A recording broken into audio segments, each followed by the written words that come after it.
And I'm here to give you your daily collective read for today.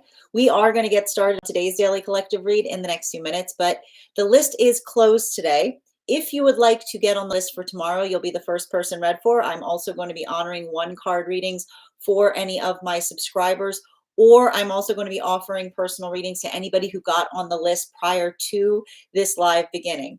But if you'd like to get on the list for tomorrow, you'll be the first person read for tomorrow. And if you would like to have a one card reading today, all you need to do is become a super fan or a subscriber. We are going to get started on today's daily collective read in the next few minutes. Prior to beginning, I will be giving you a brief recap on what we've been seeing in the cards over the last few days. Now, if you'd like to catch that full reading, you can find it over on the place where we keep the videos. You can also find it over on the place where we keep the photos. You can also find it as a podcast over on my spot at Tarot Church and over on my stack. But before we begin to get today, most important question, how are you doing? Scale of 1 to 10, there are no wrong answers. You know, we've been going through this like birth recently of these new moon cycles that are going to feel a lot like a full moon. I mean, we had it when we were going through the eclipse season just a few months ago when we had that Virgo new moon. We went through something that was similar, like there was a lot of the energy that we were experiencing in the last new moon cycle. This new moon is going to feel very, very transformative. And there's a few reasons for that. One of the things that we want to recognize that's happening right now is we've got a lot of energy that is currently in Scorpio. And the thing about it, it's not just the fact that we've got both Mercury and Mars that are currently in Scorpio, but we're also still going through a prolonged retrograde period.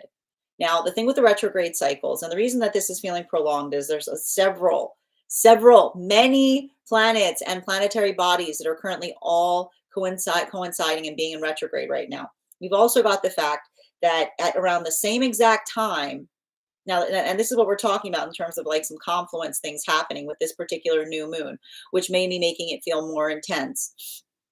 Around the same exact moment, or within hours of the moon moving into the new moon cycle moving in, that and even in the space by which that's occurring, we've got the fact that Neptune is going to be moving back into Pisces. Not only is Neptune moving back into Pisces, but we also have the fact that the moon itself is changing lunation cycles within a few hours of the fact that it becomes new. It's basically starting the new moon cycle in Libra, but just a couple hours after we go into that new moon cycle, it too is also going into Scorpio.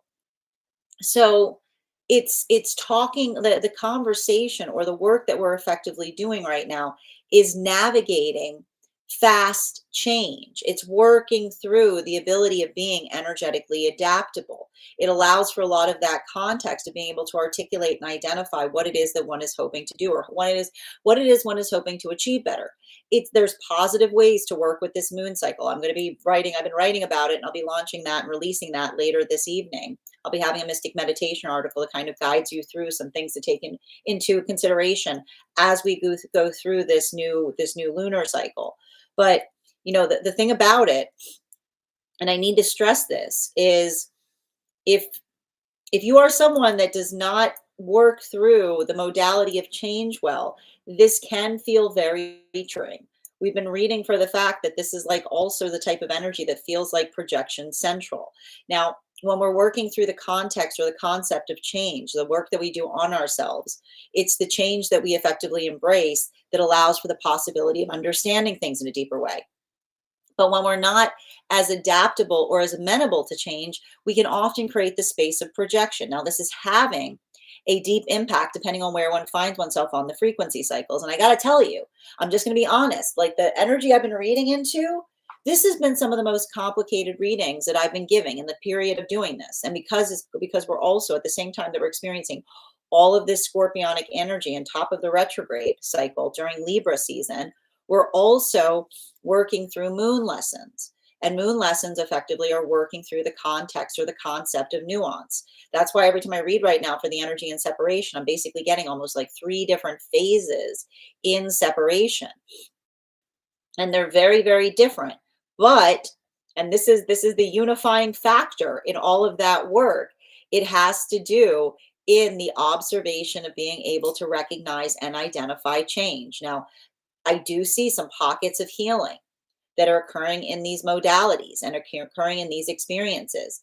The ability to identify and articulate upon the change. I would not even be surprised right now if there is some energy that's healing something that happened during another eclipse cycle, because I keep on getting that these are true apologies that are coming through at this time. And those true apologies are, I keep on hearing, they're the apologies that another one gives to a person, not for the sake of trying to remediate or change something, but it's almost articulating how much one has changed. The space by which one is able to articulate to another the impact that they may have effectively had on them. And I feel like there's a lot of that work that we see that is positive and is reaffirming.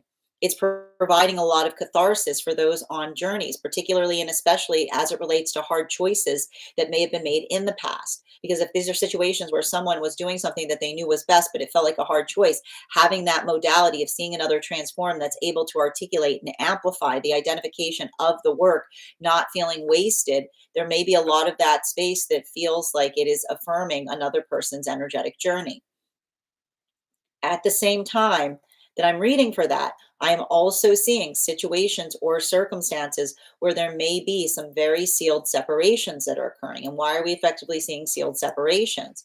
Because if these are modalities or experiences wherein another recognizes and identifies what one needs to bring to a situation to heal it, someone being on their healing journey to such an extent that it's very clear, it's like I can see the energy and separation. It's not that they're waiting for something, but it's the understanding as to why they're in separation in the first place.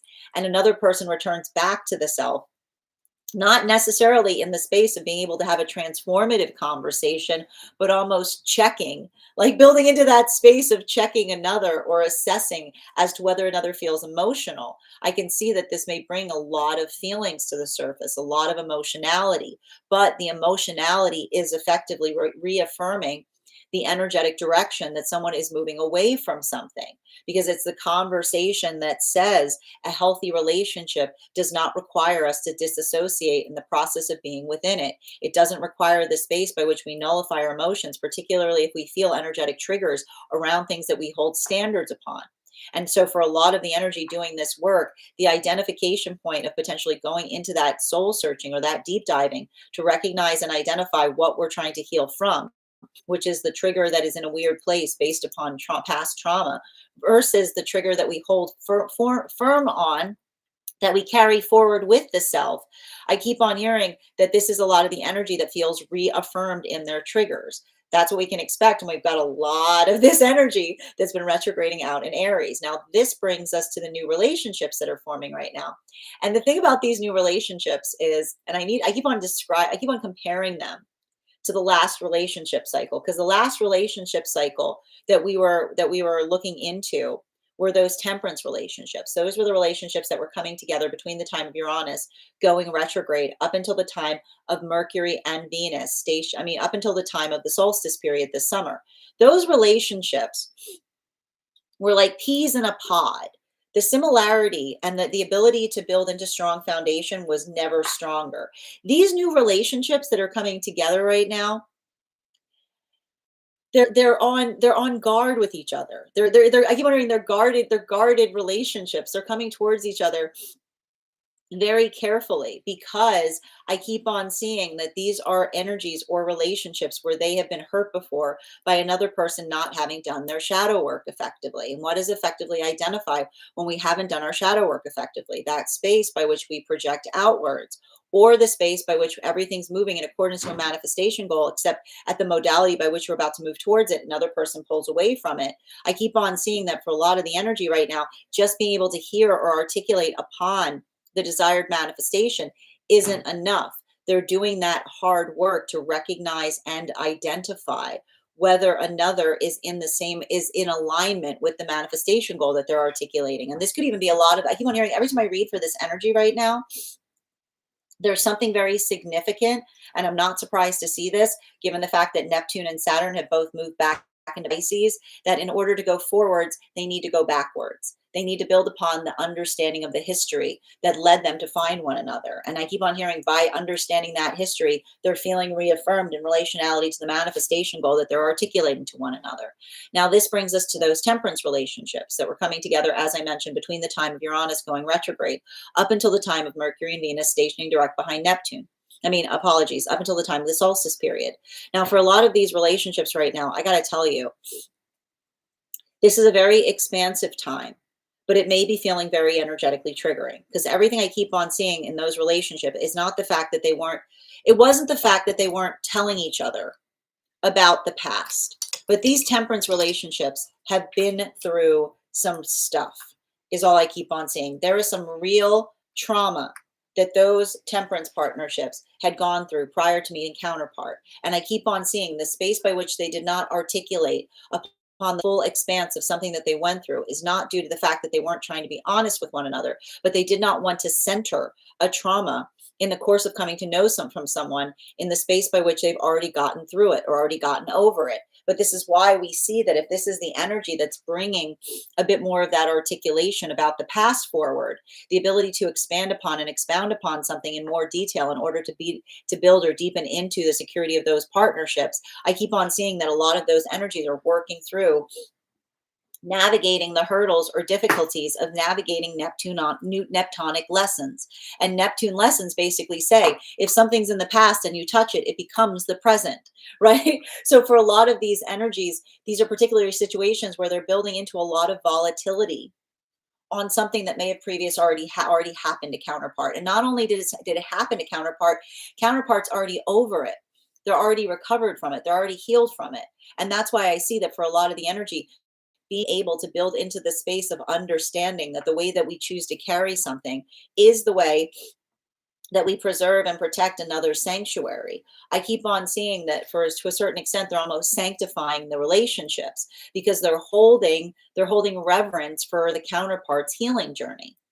But it's not easy because it's creating a lot of volatility of feeling. It's having basically a solar plexus opening, but then having to work through a controlled heart space. So for a lot of the energy right now, doing that work, I keep on seeing it's like trying to regulate upon those emotionalities or those feelings. It's not easy, right? But it's also energetically reaffirming as they're going through that expansive process. Now, this brings us to the energy that's deep within divine union right now. And those were the relationships, those were those magician partnerships that were coming together between the time of Mercury, of the solstice period, up until the time of Mercury and Venus stationing direct behind Neptune. So it was about around, I want to say March. For our purposes, we always read on the energy that most recently moved into deep divine union. For a lot of these relationships right now, it's heavy, is what I keep on seeing. And the reason that there's heaviness is because, and it's so wild, because the energy that's coming into divine union is working through Neptune lessons, but the energy that's deep within divine union right now is working through Saturn lessons. A lot of that energy is almost going through a pseudo Saturn return, given the proximity of Saturn falling back into Pisces. And that is potentially creating a space by which they've been in relationship before, but they've never centered into a relationship like the one that they find that they're currently experiencing and inhabiting. And seeing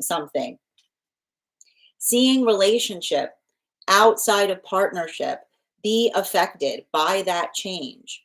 And what potentially, like identifying the difference between energy that holds it from a point of celebration, right? The space by which another person holds it with the same sense of gladness or the steadfastness by which the energy within the relationship holds it, versus energy that may experience or feel it or observe it with a state of rumination. I keep on seeing what's happening is they're recognizing and working through Saturn lessons because they understand that they're going through a maturation process, because often the space that we go through a maturation process, the song that we hear is you're going in the wrong direction. Someone potentially having volatility upon something that another person knows is good for the self or best for the self. And that's why we see that while they're going through those modalities and they're potentially working on not understanding the limitation in terms of how they can affect another's feelings, giving that to time, if you will, hoping that time will resolve it, it's also having an impact on their perception of the past, because it's a continuing, I keep on hearing the energy within divine union reaffirming that healthy relationship wants to see us steadfast. So if there's something outside of partnership that they're coming into that point of celebration and another person isn't viewing it that way, it's bringing a lot of emotionality up. But again, it feels like a maturation process because it's almost like looking at something outside of partnership and recognizing that the steps that another person is asking one to amend around their feelings, it would be absurd because you know it's the wrong direction by which one is supposed to move towards. Now that is where we find all of the energy prior to beginning today's daily collective read. But if you'd like to find that full reading, you can find it over on the place where we keep the videos. You can also find it over on the place where we keep the photos. You can also find it as a podcast over on my spot at Tarot Church and over on my stack. We are going to get started on today's daily collective read in the next few minutes. But if you would like to get on the list for today, the list, as always, is open.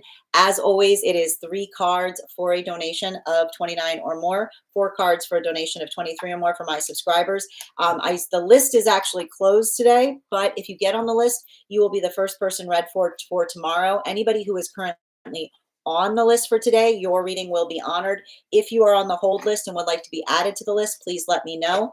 And if you are a subscriber, we will be honoring 1 card readings for subscribers today. So make sure that you're sticking around. And if you would like to be eligible for one of those 1 card readings, all you need to do is head over and become a super fan, and that will entitle your subscription to the free reading. I'm going to take a few minutes to read over some of the comments that came through as I was reading. How are you doing today, Minnie? Thank you for liking the live. Good to see you as well, Ava. How are you doing today, Spirit Flow? Thank you for the heart knees. Anyone who is a subscriber, please make sure to recharge your heart knees if you would like an animal spirit guide card on top of your 1 card reading. Oh, you've been listening at work. I adore that. Good to see you. And thank you as well, Adina, for joining us as well. Thank you rarely. As I mentioned, friends, we are going to get started on today's daily collective read in the next few minutes. A couple of updates before we do so. First and foremost, I want to thank everyone who participated or was a part of our recent class on the moon card. If you missed that class, it is now available to my subscribers over on my stack. Our next class is going to be held on Thursday, November 19th at 6 p.m. PST, 9 p.m. Eastern. We are going to be continuing our studies into the tarot with a focus on the Sun card. If you would like to become a part of that tarot class program, all you need to do is head on over to my stack and become a paid subscriber. Your paid subscription to my stack is your ticket of entry into our live classes each and every month. You will also, as a monthly subscriber, have access to over 9 hours worth of material in the Tarot Church Library class archive. It's not necessary to catch up. I'll be doing my best to give you an update on everything we've studied prior to beginning that next class. But if you wanted to catch up, now is a great time to join because you've got about a month lead time to be able to watch any of those classes that you would like to catch up on. You'll also have access to a one-on-one chat with me and the other students to ask any questions that you may have in relation to anything we've learned and studied thus far. And if you become a founding member, not only will you receive a discount on the full year's worth of readings, you will also have full access to the entirety of the Tarot Church Library class archive. That is access to over 20 hours worth of material in an ever expanding library. You'll also have access to a complimentary one-on-one mentorship class with me, where I will meet with you personally to assess where you are on your own personal tarot journey and give you the best insights in terms of how to utilize those classes to the best of your advantage, moving towards your tarot goals going forward. One of the things I tried to do with these classes was make them accessible to the absolute novice tarot reader as well as the seasoned reader. There's definitely something there for everyone. Don't let your lack of experience or your robust experience prevent you from joining us in these classes. And even if you don't become a paid subscriber to my stack, I would encourage you to follow me there to stay up to date on any new offerings or services. I also post my weekly newsletter there, which will let you know about my in-person events as well as my online live schedule. You'll also have access to my mystic meditation articles. They'll be released tonight to help you walk through this new moon that we've got coming up in just a few hours. I also want to let you guys know that on top of my standard life path readings, I also offer mentorship classes. These are for any of my students seeking a more personalized educational experience with me. I take a very limited number of students for this reason, as those classes are focused on each individual's personal spiritual goals and journey work. Those classes can be purchased on an individual level or as a monthly class series, again, weekly or bi-weekly as your schedule permits. Also for my students that are seeking more consistent weekly tarot support, I'm very happy to offer weekly tarot insight packages. That is a package of 4 30-minute readings, again, weekly or bi-weekly as your schedule permits, so that you can stay more consistent on your personal journey. I'm also very happy to now offer dream interpretation readings, which you can purchase per dream or as a series. If you purchase the series, I would encourage you to start to keep a dream journal, as we will meet weekly or bi-weekly with that journal and utilize the tarot to understand the key themes and messages coming towards you in the dream space. That said, we are going to get started on today's daily collective read in the next few minutes. The list today is closed unless you are a member, unless you are on the hold list or you already sent a donation in for a reading. And we will be honoring 1 card readings for subscribers once we complete today's daily collective read. I'm going to take a few minutes to read over some of the comments that came through as it was reading. How are you doing today, Adina? Welcome. Hold on a minute. Hi there, Billy. What's up, Bridget?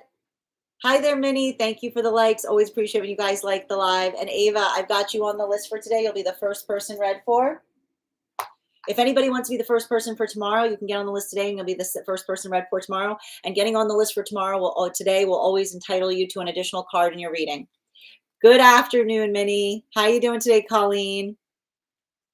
Feeling emotional today? As I mentioned, this new moon is potentially going to feel a bit like a full moon, given the fact that we've got a lot of that. I told you, Neptune moving back into Pisces can bring a lot of emotionality up. I'm feeling a 7 out of 10 today. It's been hard to focus and sleep. Navigating fast change is so true. Pulled the transitions and metamorphosis card yesterday. Yep, that makes perfect sense given the energy we're currently experiencing, Alexandra. Yeah, the vibes of change is there for real. Nikki, welcome. How are you doing today, Bridget? Good to see you. And Braden, thank you for the follow. How are you doing today, Billy? I'm on the struggle bus a bit, triggers all around, having arguments left and right. I told you this type of energy can be very triggering to those who are not doing their shadow work effectively, right? It can create a lot of space of projection, but I keep on hearing navigate projection with proportion, right? I keep on hearing often the way you can tell if another person is projecting is by asking reasonable questions. I'm very curious as to what's going on in the ethers. We're going to be doing 1 cards today, Minnie. Absolutely. And Bella, thank you for the heart me's. I can see how new partnerships are guarded. Yeah, I mean, they're very, it's wild. Like every time I read into these new relationships right now, it's like very, very intense. But I gotta say, like, it's also like I keep wondering they're guarding their heart space, you know, like they're trepidatious for good reason. Faith, happy. I'm afraid I don't do pregnancy readings, dear, but sending you support on that journey. And guys, I'm going to pin up Adina here. Make sure to give Adina some love. You can find the podcast I did with her about a year ago over on her page or over on my stack. Love your lives. And thank you, Spirit, for being here and receiving these messages. Yep, absolutely, with the 1 cards. Where are all my Geminis? How am I? You know, this, I got to tell you right now, Scorpio and Gemini, I'm not too worried about right now. Scorpio, Gemini, Aquarius, Libra, I'm okay.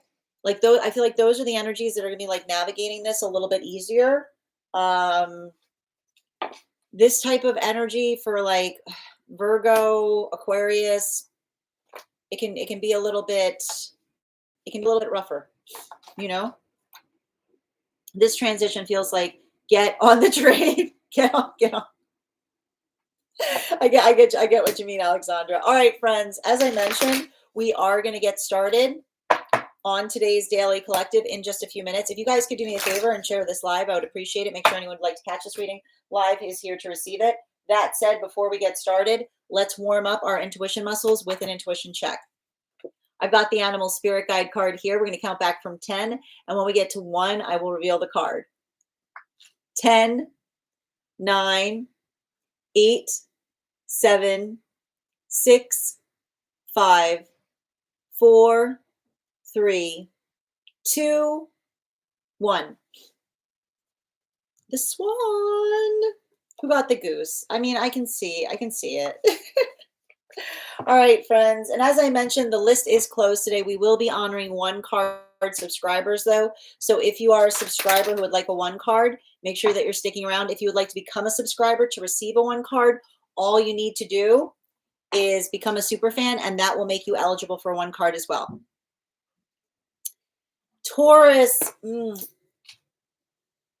Yeah, this energy can be very rough for Taurus placements. It's a Scorpio energy. It has to do with all of the Scorpio energy surrounding the Mars and Mercury and Scorpio, and then with the Taurus. I mean, I mean, it's going to kind of depend on the Taurus, but like for the most part, because like the thing is, Taurus have a very hard time with stepping out of the comfort zone, right? This is often why Scorpios and Tauruses, like, you ever seen a Scorpio and Taurus fight? Can't get anywhere. You can't get anywhere. Because like it has to do, it's like it has to do with like it's like the force of change. And that's why I said for Scorpio placements right now, it's a little bit easier. But the thing I'll say to you, if you're going through this and you're feeling this as a Taurus, is the way you get a bigger comfort zone is by stepping out of it, of one. The best thing I can describe. The way you get a bigger comfort zone is learning to step out of one. And if you're a Taurus and you don't like me saying that, then that, like, you can't say, it's like, it's a lot of that, like, you can't say you don't like it unless you tried it. It's like, it's a lot of that type of energy, you know? So, and that's the thing about that we're seeing here. And that's what I mean about like, you know, and I that's what I said, like, I'm not so worried right now with this energy for like Libra, Scorpio, Gemini, like they're more about the adaptability point. But for those that get more like caught in terms of like the illusion of perfection, it can be a little bit more, it can feel a little bit more frustrating, you know? Yeah, taking, oh, I like that. That's a good way of seeing it too. All right. My Scorpio moon, that's how I argue. I'm a Taurus, but Scorpio's in my first house. I fight with myself. But that, I mean, that makes, I mean, like, you know, like you kind of, you're ready for it, right? Like that's like you kind of working through that early on.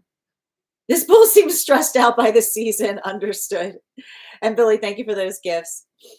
A win is a win. I like that, Bridget. All right, friends, as I mentioned, we are going to get started. All the earth signs. Yeah, I mean, Capricorns can sometimes like Capricorns can be a little bit more adaptable in that way. You know what I mean? But yeah, I get it. I understand. It is a bit of an earth sign. It's a bit of a struggle point for those with earth sign placements. You know? All right, my friends, as I mentioned, for those, we are going to get started. As I mentioned, the list is closed today unless you're already on the list. If you would like to get on the list for tomorrow and secure a good spot on the list for tomorrow, you can do so today. And also, if you get on the list today, for tomorrow, you'll have an additional card in your reading. I have very little earth and I feel okay, but others around me seem to be going through it. Yeah, I know your placements, Nikki, that makes a lot of sense. As a Virgo sun, it's been a little rough to let go and adapt to the change. Yeah, I mean, that it's going to be tricky. I'm also like, the thing I got to stress too, I've been like trying to articulate this to those with Pisces placements. Whenever Neptune, like every time something dips back into Pisces right now, it can bring a lot of feelings towards those with Pisces placements as it relates to like emotions. So I want you to make sure that you're like, I'm like, especially if you carry a lot of Pisces placements, the thing I keep on seeing, it just has to do with the modality of all of those things that are happening. Like all of those things that are happening once that new moon energy like switches. And it's weird because even seeing the way that and it's funny too, because like typically I wouldn't say that energetically things feel like a switch hitting, but like given the fact that we've got Neptune sliding into Pisces at the same time, like right after the new moon, we also have the moon transitioning into Scorpio. Like it can feel like it can feel very abrupt. is what I keep on seeing, you know? So just kind of recognizing and identifying that. It could be like, I feel like it's like the day might feel like very different vibes. Is what I keep on seeing. As I mentioned, friends, if you guys could do me a favor and share this live, I would appreciate it. Make sure anybody who would like to catch this reading live is here to receive it. And as I mentioned, the list is closed today. But if you would like to get on the list for tomorrow, you will be the first person read for, and we are honoring 1 cards for subscribers today if you are a subscriber. So make sure that you become, make sure that you're recharging your heart needs, or you're becoming a super fan if you'd like that 1 card reading. Also, if you're joining us across the other apps as well. That said, no better time than the present. Why don't we get started? Welcome, everyone. Happy Monday. I'm the Grace Strega, and I'm here to give you your daily collective read for today, Monday, October 20th, 2025. What do we have coming through in the cards for today? Can I please have the first 2 cards in our 5-card spread? Ooh, oh. We've got the Empress in its upright in combination with our 5 of Swords in its upright. Now, let's talk a little bit. Let's talk a little bit about this energy here. Because what we're effectively seeing, and I want to kind of stress this, is grounding through energy right now is key. Because the thing about the energy that we're experiencing, and I want to describe this, especially given the fact that we've got Neptune about to move back into Pisces, it can create a lot of emotionality based upon the past, right? We talk a lot about this here. It's hard. It's hard to let go of the past, but we also talk about the fact that when we're in a healthy space, like, it's not the fact that we let go of the past. It's not the fact that we grip the past too tightly. We hold the past with an open palm. We identify and recognize what it is that we're working on doing better. We allow for that sense of adaptability. And so I feel like, there's something that's really beautiful that we potentially see that's happening right now in relationality to this energy. And I keep on seeing it has a lot to do with the expansiveness of being able to articulate and identify the space of being, I keep on hearing, the being energetically kind to the self. Now, this is really important, okay? Because the thing about a lot of scorpionic energy, and I like to describe this as, and this is often why we talk about those with Scorpio placements have like a very interesting relationship with the mysterious, because when we go through, and it also has to do with the fact, and I need to kind of describe this, and especially if you felt like I keep on telling everybody, if you felt like there's this like deepening level of dread that may have occurred over the last week or so, I would just like to let this be your subtle reminder that Pluto is now stationed direct in Aquarius. Okay, and the joke about that is the space by which I articulated that this whole time that Pluto was in retrograde, I was like not worried about Pluto being in retrograde, because I kept on describing that Pluto being in retrograde is like a haunted house in the summertime, right? It feels like it's almost like that feeling of something not working, like something feeling energetically incongruous. But when we identify and articulate when Scorpio goes direct, it can create a lot more of that feeling of energetic dread. So, and it's not, I keep on hearing, it's not the space, like our own ability of working through that modality, like our own ability of kind of like, I keep on hearing, like working, like pushing, like moving things forward in such a way that allows one to be able to do something in an effective space. The hardest thing I want to kind of articulate right now is like, and I want to describe this. If you feel like that feeling of dread just came on a few days ago, it has to do with the fact that Pluto's gone direct. Okay. and allowing that, not even hearing, when we feel dread, we become energetically comprehensive. right? It's the space by which we articulate the meaning of something, or the space by which we amplify or navigate something in such a way that I keep on hearing it allows us to feel anchored, right? And so I feel like this is something that I would kind of like to articulate right now, especially with the like, especially given the fact that we see that we've got the Empress card with the five, the five of swords, and it's and it's upright. I also need to take the time to articulate, because when I see the Empress and the five of swords and it's upright, that says to me remembering that closure is an illusion. There's never been something that creates closure. Like, the way we find closure is by building into the present. The way we find closure is by grounding firmly in the present. Because often, and the reason I keep on seeing this is, again, the fact that we've got Pisces, the fact that we've got Pisces going, the fact that we've got Neptune going back into Pisces, it can create a lot of that energy of reminisce. It can create a lot of that energy of nostalgia. So the space by which we navigate, like, you wondering, we navigate nostalgia with a firm resolve that the present is where we go to fix things. I feel like it allows, and that's what I mean about that Scorpio energy being positive, so long as you're navigating it with a state of pragmatism, right, with a state of adaptability. Now, for the energy that is, this is having a big impact depending on where one finds oneself on the frequency cycles. I'm going to start by talking a bit about this energy in separation, because the energy in separation right now, it's very complicated to read upon, because I've got three different phases of energy in separation. Now, I do see some restoration that's happening in relationality to some of the work in separation. But I keep on hearing that healing feels like the space of deep friendship. I keep on getting, it feels like the space by which another is able to articulate upon just how much something meant to them, is what I keep on seeing. There's something I keep on getting, there's something profound there in terms of those conversations, because I keep on getting, it's the space by which another person talks about another's profoundness. And I keep wondering, the conversations that we have in relationality to profoundness are often articulated by another articulating that they found themselves.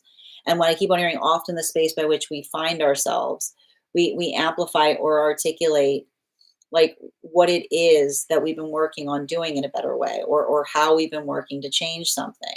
So I keep on hearing, there's a lot of that hashing out, but it's saying to me the hashing out in the best way possible.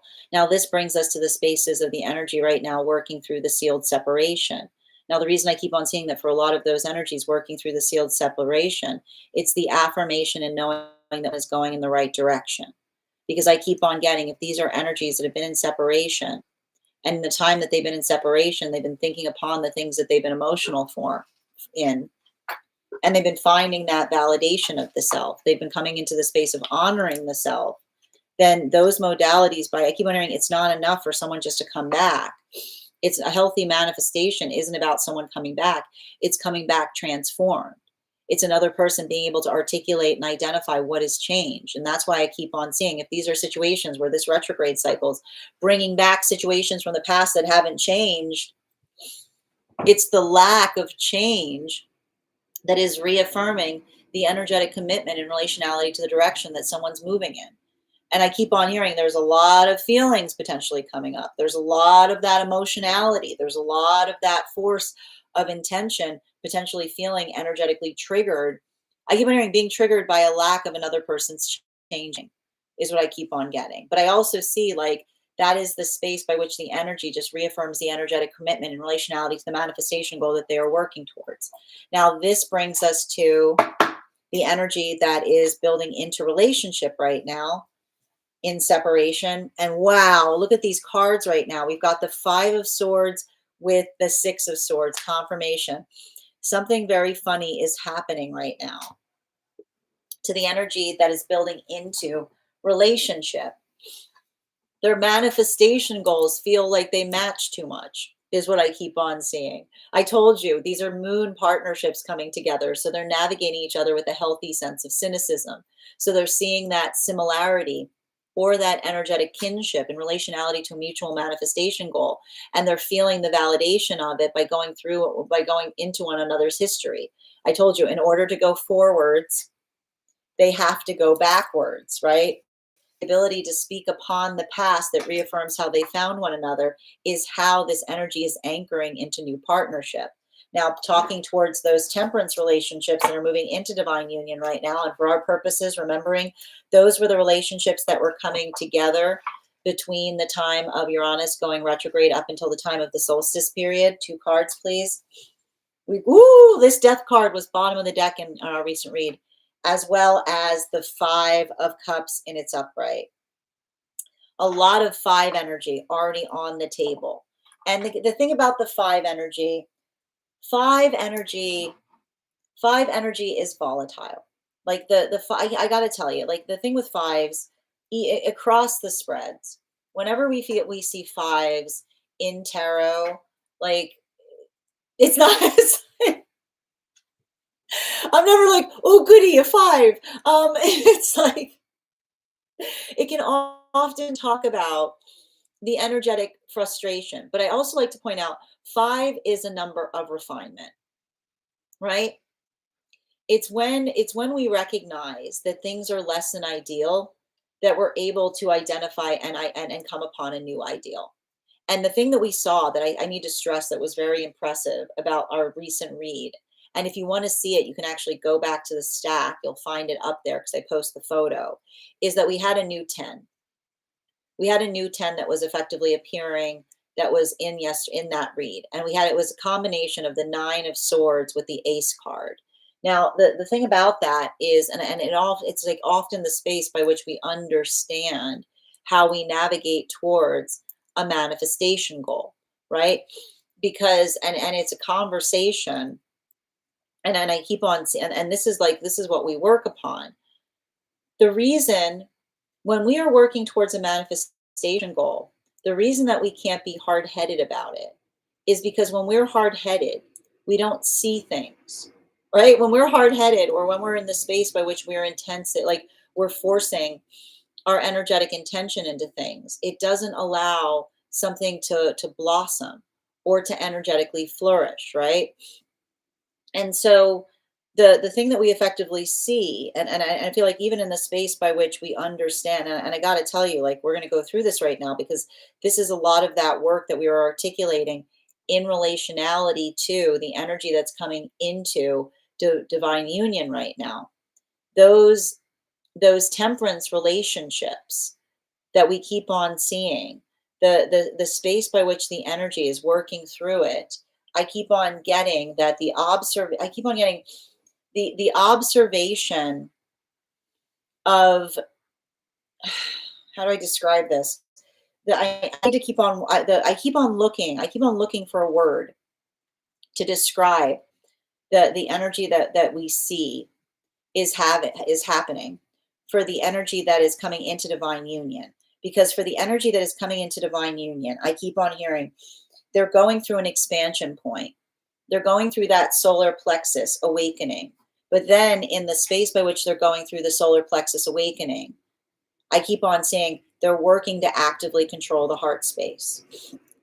And the reason that they're working to actively control the heart space is because they're working through a Neptune lesson. And what is a Neptune lesson? A Neptune lesson is basically the space by which you understand that, and the best way I can describe this is I keep on getting that these temperance relationships, they have been through a lot. They've been through a lot, and they've healed through a lot. And the space by which they've been through a lot and healed through a lot, they've put away some trauma. They're over it. They're done with it. They don't center it. It's in their past. They're bringing it back forth to counterpart, not in the space by which they feel they need it resolved, but because they're starting to share more. And so for the space by which a counterpart is getting the full dose, if you will, of the energetic trauma that another person went through, right? The full force of that is all I keep on seeing. The modality or the sensitivity of recognizing and identifying that. And at the same time as experiencing that, working on, I keep on getting, working on their own desire to put energy towards it. The feelings that are coming through, like the feelings that are coming through, and wanting, like they're going through that in real time and wanting to do something about it and having to stop themselves because they're going through the Neptune lesson that says you don't touch Neptune stuff.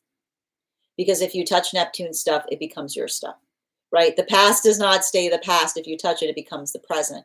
And so that's what I keep on hearing. They're sanctifying the partnership because they're holding the way the counterpart carries something preciously. So the space by which they're honoring the journey of the counterpart, by honoring the healing journey, they're building sanctuary into relationships. So they're sanctifying the partnership, but it's not easy. It's requiring, I keep wondering, it's requiring a lot of, I keep wondering, fortified expansion is what I keep on hearing, right? I keep wondering, it's holding something that they would typically not hold in a way that they wouldn't typically hold it. That's leading to a lot of that empathetic expansion upon it. Now this, and I would even say that makes sense. Yeah, that makes sense with Neptune going into Pisces. It's like building into the sun. It's a lot more. It's like it's working through the empathy of counterpart is what I keep on seeing.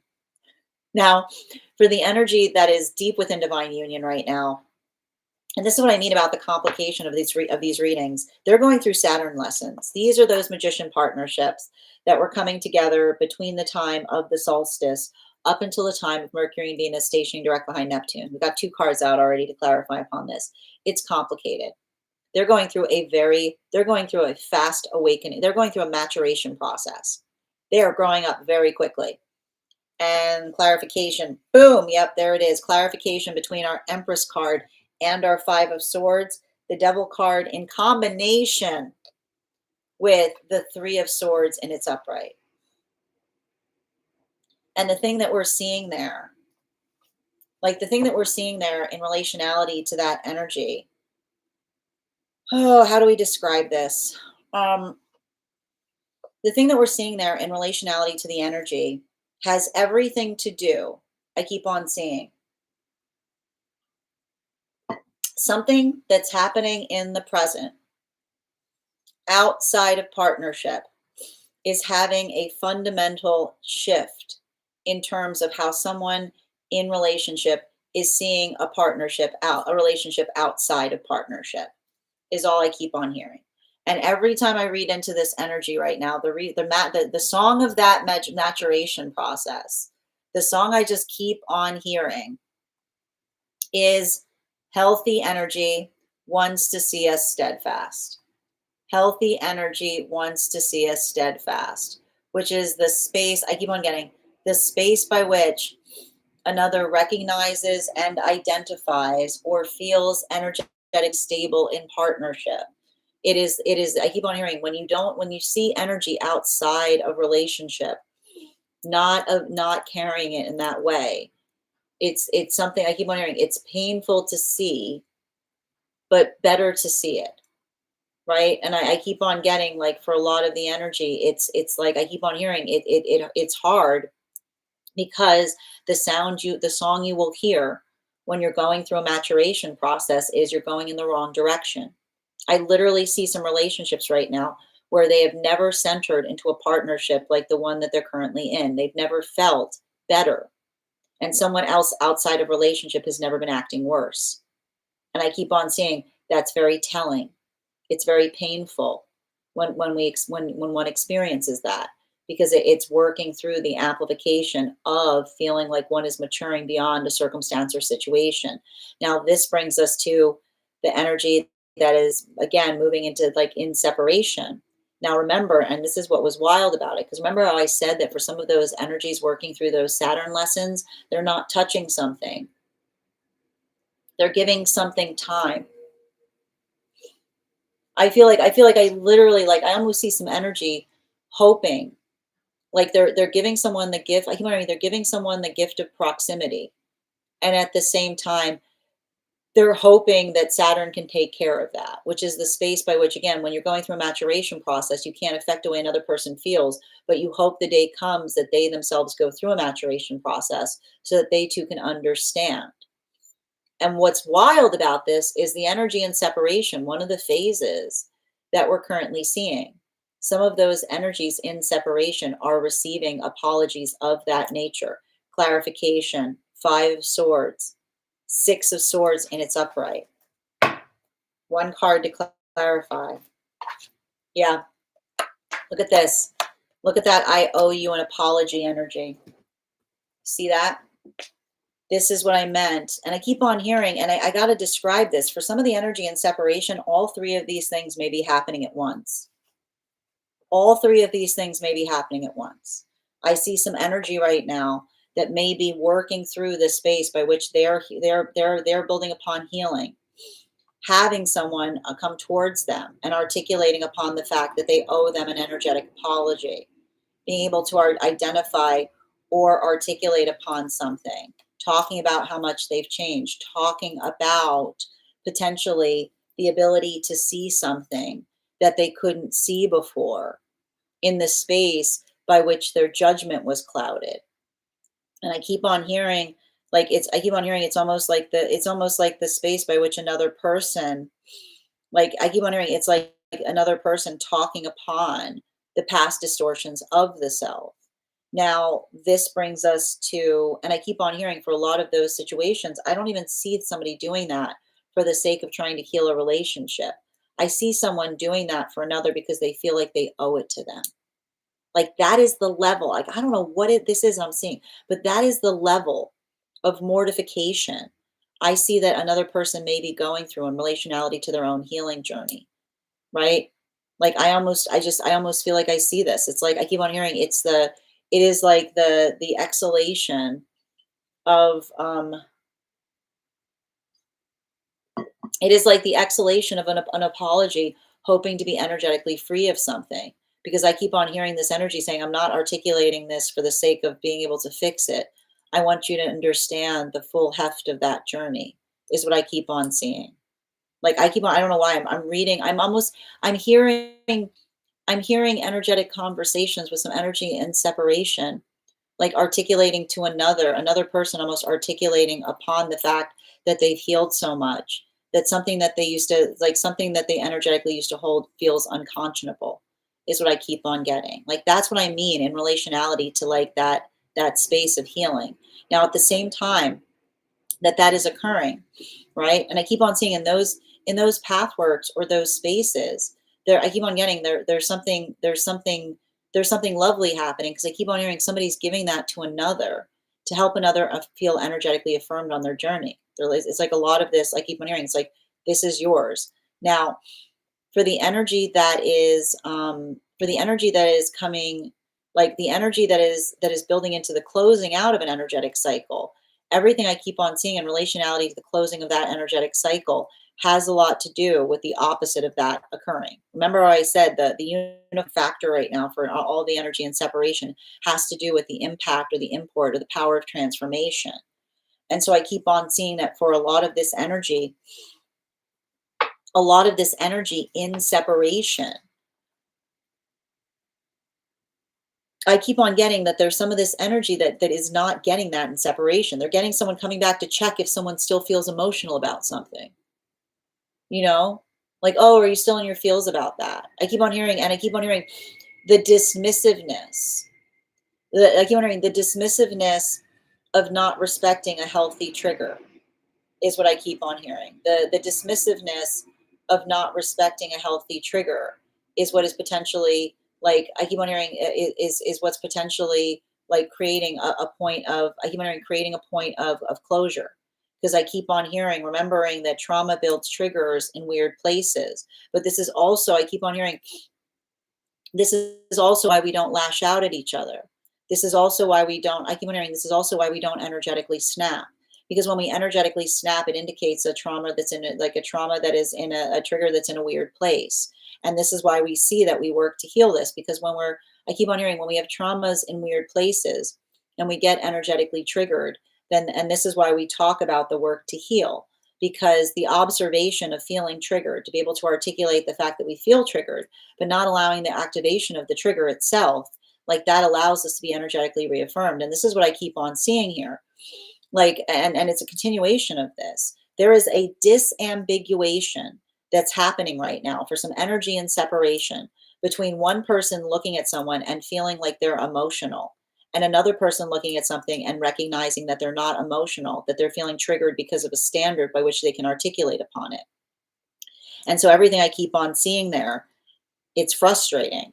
And I keep on seeing energy feels frustrated but fortified, because I keep on hearing that the observation, I keep on hearing that these are relationships that are moving away from, I keep on hearing they're relationships that are moving away from relationships that require them to go numb in order to maintain the connection, right? Because I keep on seeing that space of numbness. I keep on getting the difference between feeling energetically stabilized and the difference between feeling energetically disassociative is the observation of something that used to bother the self and being able to observe it and see it, versus the space by which one feels energetically like volatile through it. And so I feel like there's something really beautiful about this, because I keep on seeing, like, for some, I keep on getting like I almost, like, I keep on hearing it's good grief. It's what I keep on getting, it's good grief. Like the energy right now in separation is feeling grief, but it's good grief because they're not overly internalizing upon the grief another is bringing to them. Is what I keep on hearing. They're like, I feel grief. That is my grief. That is my grief. That this is my grief. That is their grief. They're creating grief. And like that observation, I keep on hearing that observation of another person creating energetic grief is like, I keep on seeing like that is what's allowing for that modality by which, like, I keep on hearing it's a modality by which another person feels energetically fortified by something. Now, continuing to get clarification between our Five of Swords, the Six of Swords in combination with our Death card. Can I get one card to clarify? We've got here, so many fives, man. But I gotta tell you, I like to see, I like to see a five. I like to see a Five of Pentacles in its reversal, because I gotta describe this. The Five of Pentacles in its reversal, and we're gonna talk about um and I gotta stress this because this has a lot to do as well with both the new relationships that are coming together, as well as the relationships that are moving deeper into divine union. Because I keep on seeing that the force of intention by which we recognize and articulate upon what it is that we're trying to do better. And I keep on hearing it doesn't require perfection. It requires the observation of working tirelessly towards it. And this is often what we talk about, because the space by which, and this is why we talk about the trauma in terms of holding too high a standard in relationality to perfection. Because when you are, I keep on hearing, when you're looking for perfection, right? When you're too focused on what you think perfection is, you don't see the universe working tirelessly to help the self, is what I keep on hearing. Like there's something really, and I feel like there's something about that that's coming through in relationality to the energy that is in separation, but also the energy that's moving into divine union. Because I keep on seeing that um the observation, like the force of expansion by which we understand and we build into the context of another's intention. I keep on seeing that when we're too energetically demanding, we forget to identify or observe the space by which another is working to energetically assist. And this is really important, because you'll recall I told you that some of these energies in separation, the reason that they're guarding their heart space, the reason that they're guarding their heart space is they've been hurt before by another person's false perspective on perfection, right? Because I almost see the energy that is all like, and I keep on hearing this is why you can't, I keep on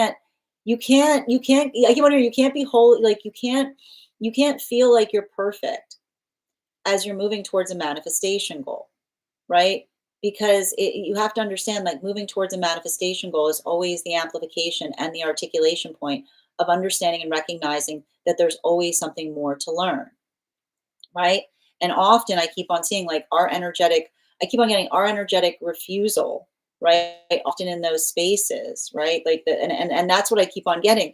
Like, I almost see somebody talking to another person in separation about a past relationship and trying to articulate the fact of trying to do everything to help facilitate a relationship moving in the right direction, but not being able to do so because another person insisted that they were perfect, is what I keep on seeing. And that's why I keep on hearing often when another person thinks they're perfect, you can't get anywhere, right? Because it's like, be like, so we want to go, we need to go here. This is all we need to do that. I'm willing to do this and you need to do that. And someone being like, okay, how about this? You do all that and I do nothing. It's like when you have those modalities of someone being like trying to portion out, like someone trying to portion out what that effort of change is, right? Like working towards that and being like, okay, here's the portion of change in terms of what needs to be adapted, right? And being able to come into that portionality. But I keep on seeing this is why the energy and separation is guarding their heart space,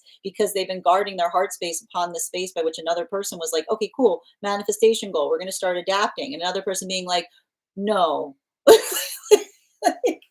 No, no, no, I'm perfect. You're the one that needs to do the work, is what I keep on seeing. So I keep on, and I like, then that's what I mean about these moon relationships coming together, because they're facilitating being healthy mirrors.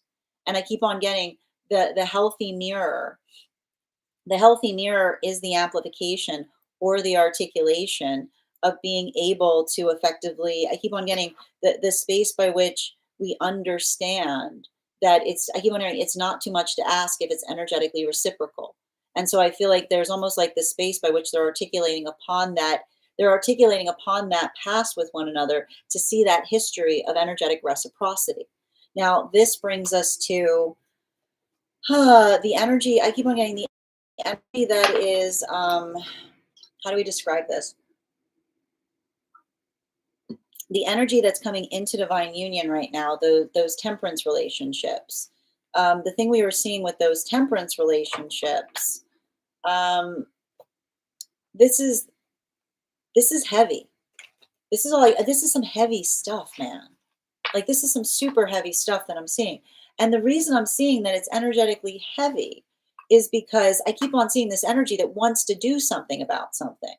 They're like, I want to do something about it. Right? And I feel like I see this energy, like they're walking. I wouldn't be surprised if they're walking it out.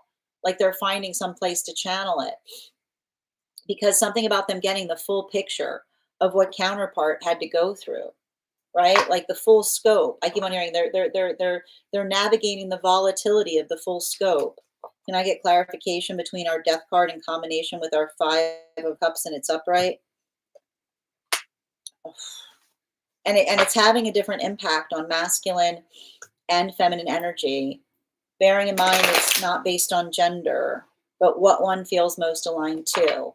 So why are we seeing a lot of those relationships working into the space of navigating the full scope of something? Because something I just keep on seeing in relationality to that work, that observation or that recognition point, the best way I can describe it is, and I feel like it's the difference between masculine and feminine energy, bearing in mind this is not based on gender, but what one feels most aligned to. For masculine energy, I keep on seeing a situation or circumstance where masculine is looking upon some kind of experience in the past where they feel that feminine was being energetically dishonored, is what I keep on seeing. There's something I keep on hearing. There's something about that, and I keep on getting, and that's what's so hard for a lot of the masculine energy, because I keep on seeing that for the feminine, like the masculine doing that work. And I keep on getting, like, feeling like they're having the full, like they're building into I told you these temperance relationships, very strong foundations. And then having those modalities or experiences where the masculine is looking back upon a past of the feminine where they feel like the feminine was not honored in the same fashion by which they themselves honor it. I keep on hearing the masculine that wants to energetically do something about it, but I keep on seeing the masculine going through that Neptunian lesson that says if you touch if you touch the past that the feminine is healed from, the past becomes the present. It's no longer the past being healed from, it's now active in the experience of the feminine. And so this is why I keep on getting that this is a very empathetic time for masculine, because masculine is working on holding the energetic sanctuary of the feminine in relationality to how they've energetically worked to heal or to clarify through something. So I keep on seeing like working through that. It's difficult, it's painful, but it's also energetically reaffirming. Now, for for the energy of the feminine doing that same work, feminine energy, I just keep on seeing the feminine energy is building upon or basing upon the I keep on hearing that the spaces by which the feminine is looking back on the past of the masculine and feeling like the masculine was taken energetically for granted. Again, bearing in mind this is not based on gender, but what it feels most aligned to. And so and what's interesting about this is I keep on seeing this is happening on both modalities. This is happening in both ways. I see both of these energies working through that and feeling that vibration of frustration, but then holding space for one another. I just keep on seeing that for a lot of the energy doing that work, I keep wondering for a lot of the energy doing that work, it's about like it's stabilizing and it's energetically reaffirming, but at the same time like that point of stabilization is almost being articulated upon the energy that is, I keep on hearing they're holding space for the energetic choices that allow the energy to feel like they have healed from something. Now this brings us to the energy deep within divine union right now, clarification between our three of swords, our devil card, and our nine of pentacles in its reversal.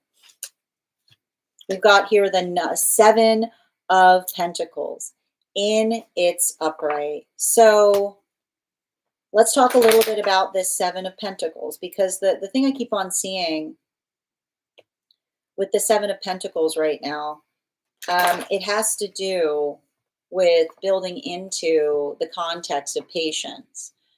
And the thing I keep on seeing in relationality to that work or building into the space of patience is, and this has to do with the energy, those magician partnerships that are deep within divine union right now. There's a frustration point here. Like I keep on seeing that they're giving something to time, but they're also like working through their own frustration, because I almost see the energy that articulates or expounds upon the fact that they need some time to energetically navigate through something. I keep on hearing something that's happening outside of partnership that is creating, I keep on hearing navigating through something that is outside of partnership that is hurting them to see. It's the same, I keep on getting it's the same modality or experience of another articulating and identifying what that shape of work is, or what that adaptability point is, or what that space is by which another is working on trying to heal. And so everything I keep on seeing about this is, and I just keep on hearing the same thing, like the nine of pentacles in combination with the verse with the seven of pentacles in its upright is the continuation of saying that when we find something that feels like it is healing for us, if we find something that feels like it's energetically supportive, that is the feeling that we expect to be energetically shared by those around us, is what I keep on seeing. It's the amplification of our happiness. I keep on hearing a joy should be shared. It's the energy that wants that joy to be energetically shared. And that's why I keep on seeing that if the energy doesn't feel like, if the energy is experiencing a moment that they've never been happier, but someone outside of partnership has never been worse, then it almost reaffirms the energetic commitment of the energy, knowing that they're moving in the right direction and hoping that the day comes that another person is able to recognize and identify that. I keep on hearing centering in healthy partnership is a good thing, right? And often it's not the space by which you should elicit an energetic trigger. Now, continuing to get clarification between our nine of pentacles in its reversal in combination with our five of pentacles in its reversal, we've got here the Queen of Cups in its reversal. So we have to talk a little bit about this Queen of Cups in its reversal, because the Queen of Cups in its reversal, and this is what I mean about Neptune moving back into Pisces right now. It can bring a lot of emotions or a lot of feelings up in relationality to the past. Like it can, I keep wondering, it brings up a lot of emotionality. It can stir up a lot of emotions. But the thing I keep on seeing, and this is what we talk about in the space of working through Mercury and Mars both being in Scorpio, the feeling of the state of feeling emotionally stirred is often calibrated by how much we have changed. And so I keep on seeing that, and this is what I mean in relationality to these new relationships. And I keep on hearing the qualifying factor of these moon partnerships is they're not feeling stirred up by old sentiment, is what I keep on hearing. They're not feeling stirred up by old sentiment, which is the space by which I keep on hearing the space by which we observe something within ourselves and we're able to energetically see it and we're able to articulate or expound upon it. But we don't, I keep on hearing, we don't allow the sentiment to distort our perception of things, is what I keep on seeing. And that there's something really, I keep wondering, there's something really profound about that, is what I'm observing. Because for a lot of the energy right now in separation, this is potentially, I'm going to tell you right now, I feel like there's some energy in separation that feels like they're going through a breakthrough in their healing journey. And I keep on hearing the breakthrough is not the fact that this energy, like again, retrograde cycles, they can bring a lot of feelings up from the past.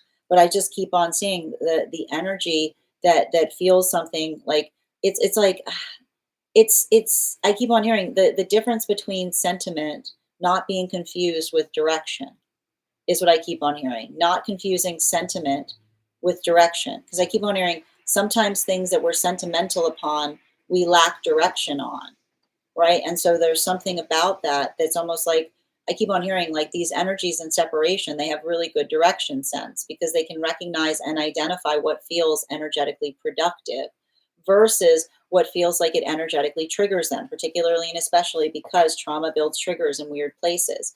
Continuing to get clarification between our Five of Pentacles in its reversal and our Queen of Pentacles in its upright. Woo, we've got the Eight of Swords in its upright. Now, we've got a lot of eight energy on the table. Well, and not necessarily eight energy, but we've got a 5 and a 3, which we started our reading with, and now we've got the Eight of Swords.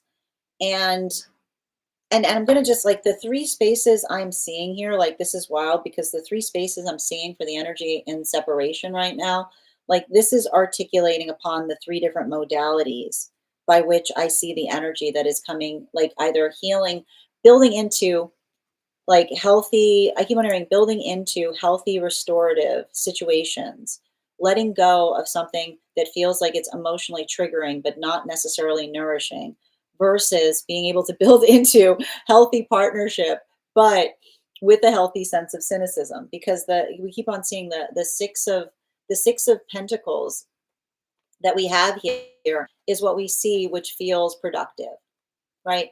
These are the conversations that are coming through in separation. I keep on hearing like my how someone has grown, right? Like it's almost like I keep on hearing like the evidence of another person's like healing process in the space by which I keep on hearing I can see some energy articulating and saying to another, I understand now. I understand, like I understand what the limitation was. I understand what the hurdle was. And so these are, I keep on hearing, they're nourishing conversations because they're articulating upon that force of change. What isn't happening is the energy, I keep on hearing, it's none of this remember energy, right? And that's the thing about it, like energy that comes back, but doesn't necessarily, I keep on hearing non sequitur conversations, someone just dropping in instead of addressing something. I keep on hearing like the space by which another person articulates remembrance. I keep on hearing remembrance isn't direction, right? Is what I keep on hearing. Remembrance isn't direction. So especially if these were situations or circumstances that were left in the midst of an abrupt conversation, I just keep on seeing that these energies are just like they're observing something and they're feeling, I keep on saying they're feeling saddened by it, but they're also feeling energetically fortified. Whereas for these new relationships, this is that eight of swords I'm seeing. Do you see the trepidation by which these energies are coming towards each other? I told you they are so guarded. But I keep on hearing they're guarded for good reason. They've been hurt before. They've been hurt before. I keep on hearing they've been hurt before by another. I keep on hearing they've been hurt before by another person's um like difficult. I keep on hearing they've been hurt before by another person refusing to do their energetic work. And I keep on seeing, and what is it like? What does it often mean when we're hurt before by another person not doing their shadow work? Someone being energetically snappy to us for no reason, like the space by which another person projects something onto us instead of being able to calibrate for something. And so that's why I keep on seeing that there's like I keep on hearing in order to go forward, they need to go backwards, which is they're getting I keep on hearing they're finding their footing in relationality to feeling energetically secured, in relationality to what another person articulates that they desire, versus the journey by which they come to find one another. So I keep on seeing that there's something about that work or something about articulating upon that experience or upon that history that I keep on seeing that they're being fortified by the history because they're getting to know one another, and that the journey by which they're able to articulate upon trying to reach that manifestation goal. I keep on seeing it's a journey. I keep on hearing it's a journey. I keep on hearing it's not a journey of things like it's not a journey of things constantly perpetually happening to them. It's a journey of them perpetually learning, is what I keep on seeing, right? It's like the lack of perfection that articulates the ability of another that's working to understand and do something in a better way. Now, continuing to get clarification between our Seven of Pentacles in combination with our Queen of Cups in its reversal. Ooh, we got the Four of Pentacles in its reversal. So what are we seeing right now with that Four of Pentacles?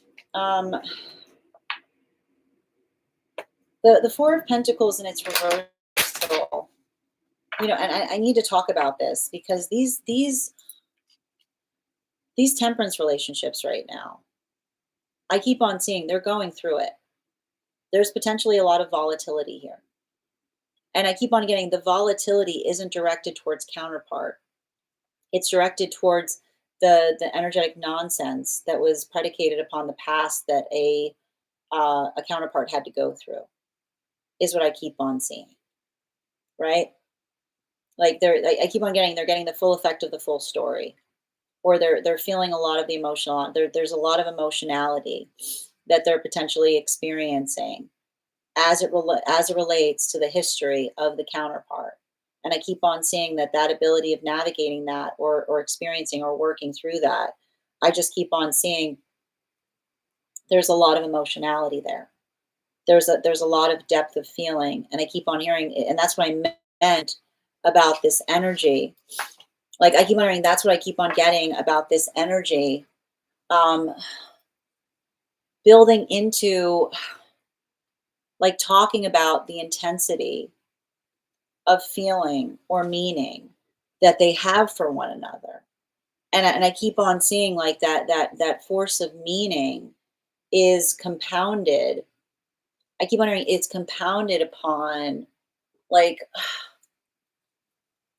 what it is that they're working to actively resolve or change. And I keep on seeing like I keep wondering like a lot of the energy, like working through that. I just keep on seeing it's like that intensification that's leading to expansion. Like I keep on hearing they're deepening into the space of empathy. Now, continuing to get clarification between our Queen of Cups and its reversal in combination with our Eight of Swords and its upright, we've got here the Seven of Swords in its reversal. So the Seven of Swords in its reversal,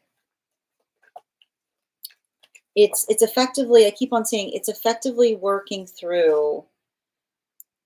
The Seven of Swords in its reversal is effectively working through, and this is bringing us into those Saturn lessons that we talked about for the Magician partnerships. It's working through the full breadth of intensity in relationality to, I keep on hearing like understanding and recognizing the fact that they're going through a maturation process. Because a lot of that maturation process that we're energetically seeing there, I keep on getting it feels like it's fortified. It feels like it is intense. It's building into that sense of intention. But I keep on seeing, and I just keep on hearing, like this is what I mean, like the process by which there's a Four of Pentacles here and that Seven of Swords in its reversal, like it's a continuation of another articulating upon the fact that they're working to resolve not just something that they're experiencing in the present, but how it's changing their perception of a past is what I keep on seeing, right? It's an auric cleansing because it's the clarity by which they're observing something. And I keep on hearing that the space by which they're able to energetically observe something is the space by which they're able to see and identify what it is that they're working to do better. And so I feel like that's the thing I keep on seeing that's happening. This is the catharsis that the energy within union is giving each other. I keep on hearing better, not bitter, right? They're giving someone that I keep wondering, they're giving another person the gift of proximity. And they themselves also need that proximity in order to heal from the recalibration of something that is having a deep impact on them. Right. So I keep on hearing there's a lot of there. I keep on hearing there's a lot of sensitivity there. There's a lot of potential old wounds that feel like they're being opened. But I keep wondering they feel like they're positive wounds because they're supporting each other throughout them and they're articulating upon it. Final card for today's spread between our Four of Pentacles and its reversal in combination with our Seven of Swords and its reversal. Ooh, we got the 10. We've got the 10 of Swords in its reversal. So let's talk a little bit about this 10 of Swords in its reversal, because the 10 of Swords in its reversal effectively speaks to us about and this is what I mean. Like this is what I talk. Like this is what we're talking about with all the scorpionic energy, because scorpionic energy often speaks to us about the process of transformation. It is a conversation in relationality to how much we have changed, and it's the space by which when we are maturing, right? When we're in a space of healthy maturation, then we respect, like we revere the change that we find within ourselves, right? It is, I keep on hearing, it is the calibration or the force of intention by which something becomes possible. And so I keep on seeing that for a lot of the energy doing that work, like the productive conversation upon the space by which one has changed, like that is the unification point with a lot of the energy moving through. I keep wondering, moving through these, like this experience, or moving through these modalities, because what it's effectively articulating upon is understanding. And I keep on getting the same like message, which is it's not about getting rid of our triggers. Like we're not, our job is not to get rid of all of our triggers. We're supposed to have triggers about things, because triggers are the architecture that help us understand what is important to us, or what we are able to articulate upon. And if you're never not sure about whether a trigger is something that you would be best without or something that is important, it's having a conversation as to why it means so much to the self, right? because that observation or that articulation as to why something has meaning recalibrates and fortifies healthy partnership. It's the space by which things begin.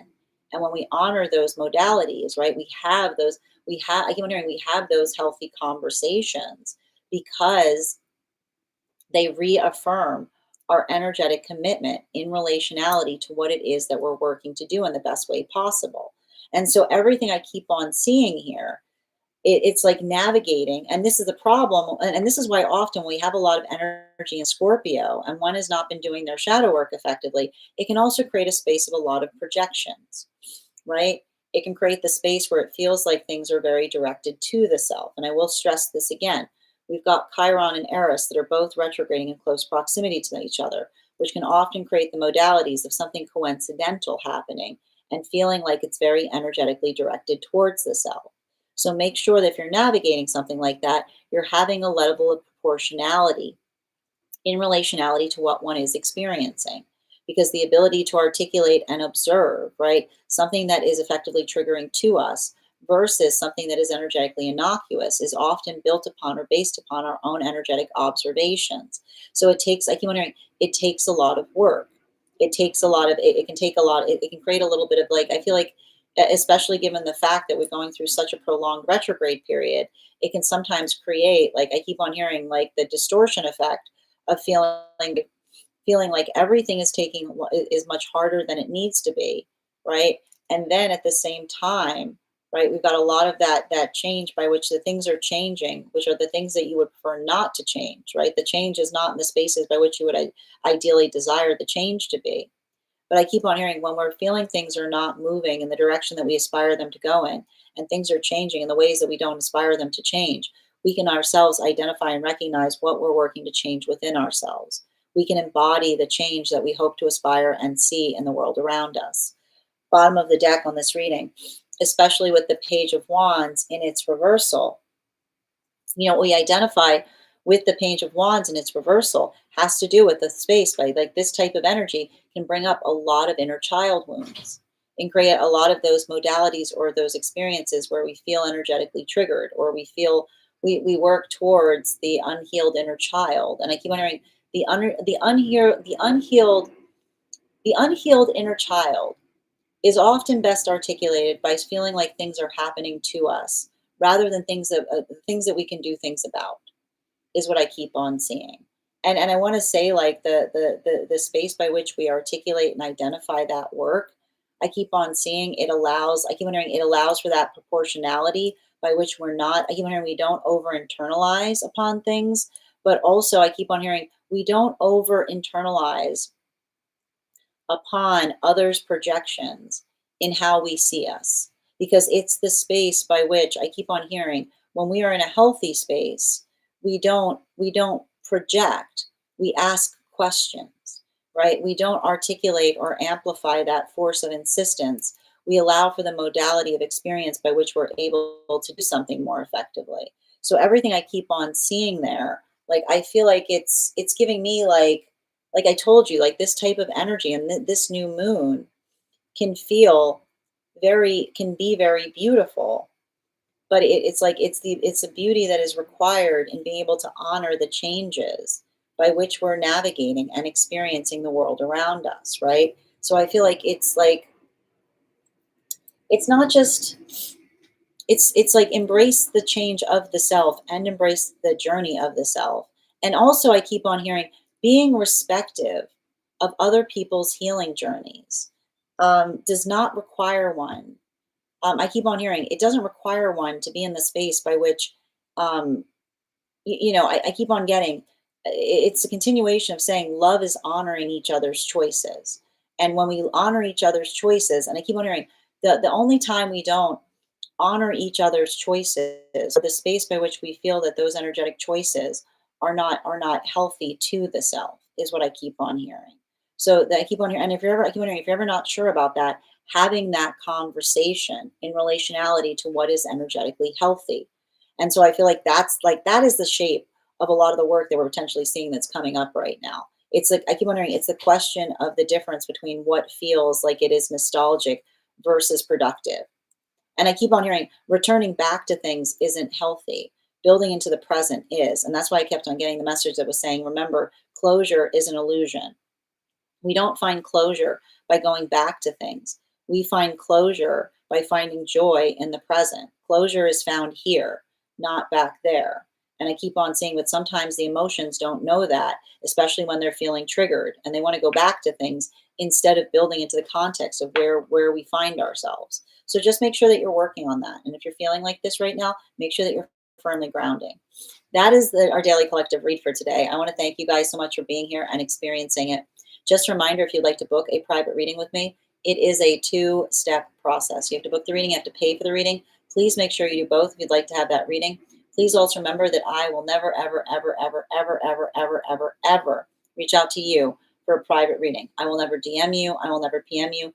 I will never slide into your inbox and tell you that I have a very important message that only I can deliver. The only way you can book a reading with me is if you book one on my website, so I encourage you to do it there. A couple of updates before we move into our personal readings today. First and foremost, thank you to everyone who attended our recent class on the moon card. Our next class will be held on Wednesday, November 13th, 19th at 6 p.m. Thursday, November 19th at 6 p.m. PST, 9 p.m. Eastern. We will be continuing our studies into the tarot with a focus on the Sun card. If you would like to become a part of that tarot class program, all you need to do is head on over to my stack and become a paid subscriber. Your paid subscription to my stack is your ticket of entry into our live classes each and every month. You will also, as a monthly subscriber, have access to over 9 hours worth of material in the Tarot Church Library Class Archive. Now, it's not necessary to catch up. I'll do my best to give you an update on everything we studied prior to beginning that next class, but the materials are there for you to receive as you're ready to receive them. And if you become a founding member to my stack, not only will you receive a discount on the whole year's worth of classes, you will also receive a complimentary one-on-one mentorship class with me, where I will meet with you personally to assess where you are on your own personal tarot journey and give you the best insights in terms of how to utilize those classes to the best of your advantage, moving towards your tarot goals going forward. One of the things I tried to do in these classes was make them accessible to both the absolute novice tarot reader as well as the seasoned reader. There's definitely something there for everyone. Don't let your lack of experience or your robust experience prevent you from joining us in these classes. And even if you don't become a paid subscriber to my stack, I would encourage you to follow me there to stay up to date on any new offerings or services. I also post my weekly newsletter there, which will let you know about my in-person events as well as my online live schedule. You'll also be notified as to any of my mystic meditation articles. I'll be releasing one this evening on navigating this new moon we've got coming up. I also want to let you guys know that on top of my standard life path readings, I also offer mentorship classes. These are for any of my students that are seeking a more personalized educational experience with me. I take a very limited number of students for this reason, as those classes are focused on each individual's personal spiritual goals and journey work. Those classes can be purchased on an individual level or as a monthly class series, weekly or bi-weekly, as your schedule permits. Also, for my students seeking more consistent weekly tarot support, I'm very happy to offer weekly tarot insight packages. That is a package of 4 30-minute readings, again, weekly or bi-weekly, as your schedule permits, so that you can stay more consistent on your personal journey. I'm also very happy to now offer dream interpretation readings, which you can purchase per dream or as a series. If you purchase the series, I would encourage you to start to keep a dream journal, as we will meet weekly or bi-weekly with that journal and utilize the tarot to understand the key themes and messages coming towards you in the dream space. I want to thank you guys so much for being here today and sharing in these messages, and we will do this again tomorrow. That is our daily collective read. We are going to get started on personal readings. Congratulations to Nikki. You got our highest gifter today. And Billy, you came in second, so you will have an additional card in your reading. The list is closed today, but if you would like to get on the list for tomorrow, you'll be the first person read for. You'll also have an additional card in your reading. I am going to take a few minutes to read over some of the comments that came through as it was reading. We are also at 16K likes. When we get to 50K, I will be gifting a reading back to the collective. So make sure you're tapping that screen and we'll get to 50K in no time. All right.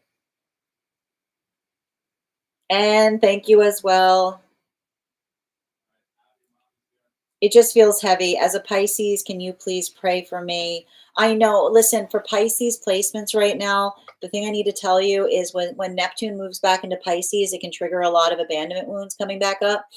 It's been hard because we keep on seeing these planets moving back and forth. So just make sure that you're grounding and you're finding healthy places to like channel your emotions right now. I feel light as a feather. Energy feels light for me. I'm a Taurus. That's good. I mean, that's good. Probably shows you're doing your work effectively, Billy. And Vincent, thank you for the follow. Angela, thank you for the follow as well. Scorpio female. I'm not so worried about my Scorpios right now. I really am not. I mean, no offense. It's just I feel like it's going to be okay. For Bridget, thank you so much for sharing the live. I always appreciate when you guys share the live. Thank you for the compliment, IE. And Red, thank you for the follow. Boo, thank you for sharing the live. Lisa, thank you for the follow. Bruja, thank you for the follow. Full trauma dose. Yes. And Gara, thank you as well. Don't touch the butt. Yes. I saw that. I started laughing, Nikki. This was the collective Bruja. We just finished. Thank you. And we're going to get started on personals in a moment. I feel like she's reading for me. I'm glad that this message connected.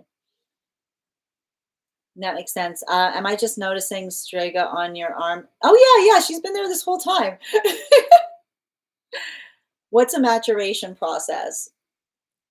A maturation process is recognizing that you have different manifestation goals than those around you. Yes, spot on with that. Very painful to see someone acting immaturely. Does Saturn give us karma in a way? Yeah, here's the thing. It's not that Saturn gives us karma. Saturn is a teacher. So it's like it's the space by which we understand. Sometimes with Saturn lessons, it's like we think we understand something, and then in time we come to understand it greater. And that's often, I mean, in a way, and this is why, and it almost like the karma that sometimes happens with Saturn lessons is the space by which one feels like one will always feel a certain way instead of understanding something, right?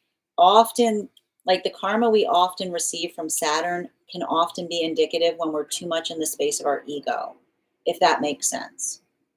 Bella. And thank you for sharing the live, Bella. How are you doing today, Easy? Steve, thank you for the follow. Thank you for the recharging your heart. Thank you for those heart puffs, Billy. Hey, thank you, Rainbow, for recharging your heart knee. Guys, please remember to recharge your heart knees if you'd like an animal spirit guide card on top of your one cards if you're a subscriber. Yes, I continue to treat you the same way, but are you still triggered? Ugh, sending you support, Ella. And Moon, thank you for sharing the live. Always appreciate when you guys share the live. So true. If someone purposely triggers us, the issue may be with them. Yes, triggers are hard because you can identify it great, but you may still come up with a negative reaction. Well, we don't get rid of like some triggers, like we can't, some triggers are with us forever. Like some triggers we can't get rid of, but the observation of the fact that we have them helps us navigate them more effectively. I would like fewer Five of Pentacles in my life, please. That's enough slices. I know, but I don't mind. Listen, I don't mind it. I don't mind a Five of Pentacles in its reversal here. With the Five of Pentacles, hope is right there for them if they only look up. That's a very good way of seeing that, Chrissy. Yes, true. We don't know the trigger until we know the trigger. Yes. The masculine has a hard time with heartbreak. Sometimes they're sharing feelings, sometimes sharing feelings may be hard. No, I think that's true. And bearing in mind, this is not based on gender, but what one feels most aligned to. That we've been seeing that a lot of the masculine right now is going through inner child healing, which is the ability to have the right to feel that way, but being able to articulate upon a feeling instead of being reactive to it. Hi, everyone. How are you doing, Per? Good to see you. Good to see you. Good vibes. Masculine energy may be easier to deflect rather than, well, here's the thing. A lot of masculine energy is healing from the fact that they were taught to just perpetually deflect. And that's what's hard with a lot of the masculine energy doing this work.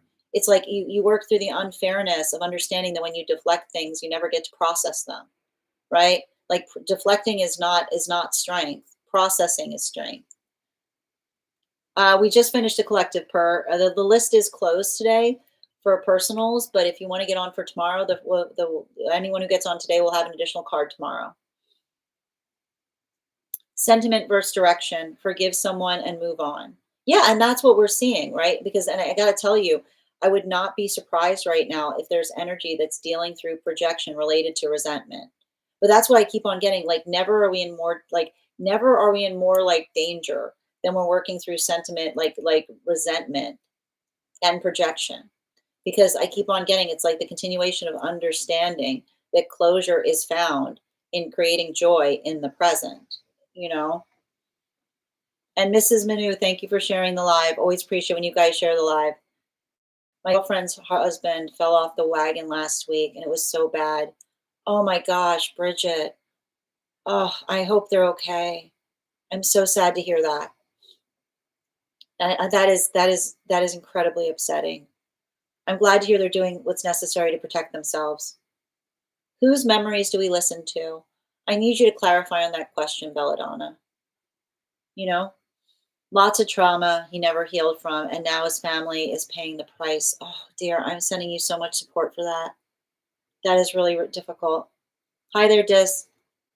I know there's a lot of, you saw that, right, Chrissy? There's a lot of pentacles on this table today. But I need to point out, you know, there's something productive about them. You know, it's a very sensitive time, Bella. Oh my God, I pulled that card reverse the other day and the Four of Pentacles. Which one, Bruja? You pulled the Ten of Swords in its reversal for my, yeah, I did pull the Ten of Swords in its, I love seeing, but here's the thing. I love seeing a Ten of Swords in its reversal. Like, we love a Ten of Swords in its reversal, you know?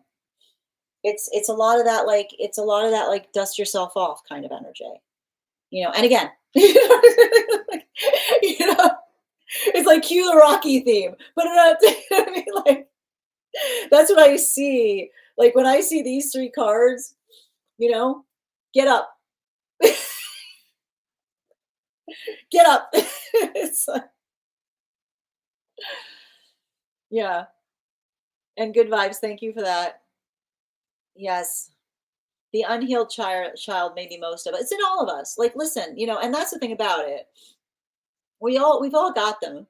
We've all got I don't care who you are. You've got an unhealed child in you, you know, and the more you're attentive to them, the better you are to those around you. Yep. Oh, good to see you today, V, and thank you for sharing the live. Happy new moon. Exactly. Thank you for confirmation. Love is honoring each other's choices. And Amy, thank you for the follow. You're welcome, Lauren. To honor the choices of others. So long, I keep wondering, so long as that does not come at the cost of another's pain. Okay. Remember, there's a caveat. Yes. I'm randomly imagining Howie from Benchwarmers. Oh, I don't know that. Can you post it on the disco, Nikki? I don't know that reference. And healed inner child. Does anyone know the character? I have no idea who you're talking about. I'm eager to learn though. Chasing, thank you for the follow. I do life path readings. Yep. Explanation.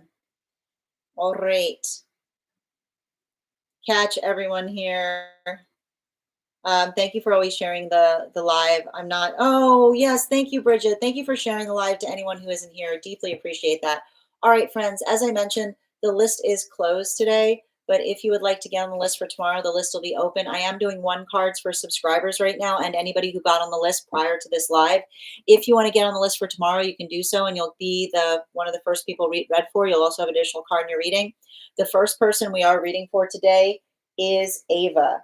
Ava, if you're here, can you respond in all caps? Let me know if you'd like a general reading or if you have a specific question you'd like me to answer. Your cards are all out, so there's that. I think you already posted in the Discord go, but I think you saw how fast those cards flew out. Oh man, Ava, come on down. And before we continue as well, we're going to do an intuition check. I've got the animal spirit guide cards here. We're going to count back from 10, and when we get to 1, I will reveal the card. 10, 9, 8, 7, 6, 5, 4, 3, 2, 1. Bridget, look at you. Well done. First one out. like that. Beautifully done. Potted plant. I like that. I like that. I haven't seen potted plant before. I appreciate that. All right. We're going to get started. And then again, I'm going to pin up Ava here. Guys, make sure to give Ava some love. All right. And let me find Ava's question. And as I mentioned, friends, the list is closed today, but if you'd like to get on for tomorrow, you will be the first person read for. All right. Where are we? Just bear with me a moment.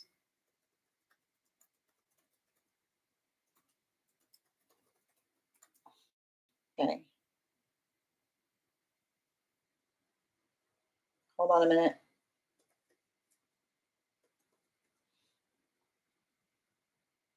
Okay. What do we got here? Is this inside tea or outside tea, Ava?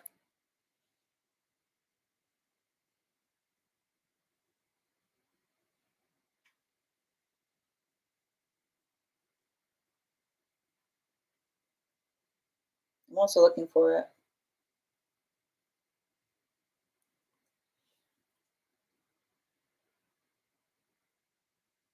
I know I just saw it. Where'd you put? Oh, I got it here. Outside. Okay. We're doing an energetic reading on an individual. Background info. I moved away almost 2 months ago and we haven't spoken since.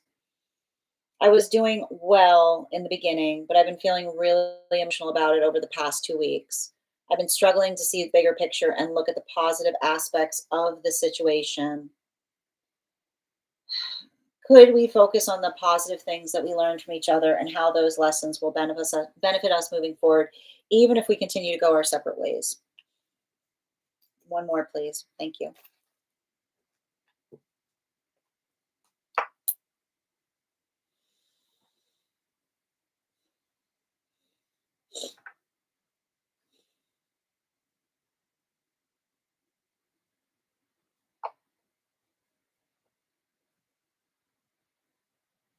I mean, the one thing I got to tell you, and the one thing that's coming through on here very strongly is you can't get anywhere with someone that's on a pathwork of ambition,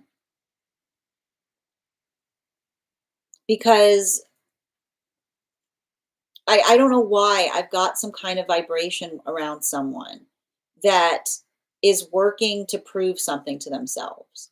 And I keep on seeing that when someone is working to prove something to themselves, then anyone energetically connected to them, they don't see as a benefit. They see as a detriment.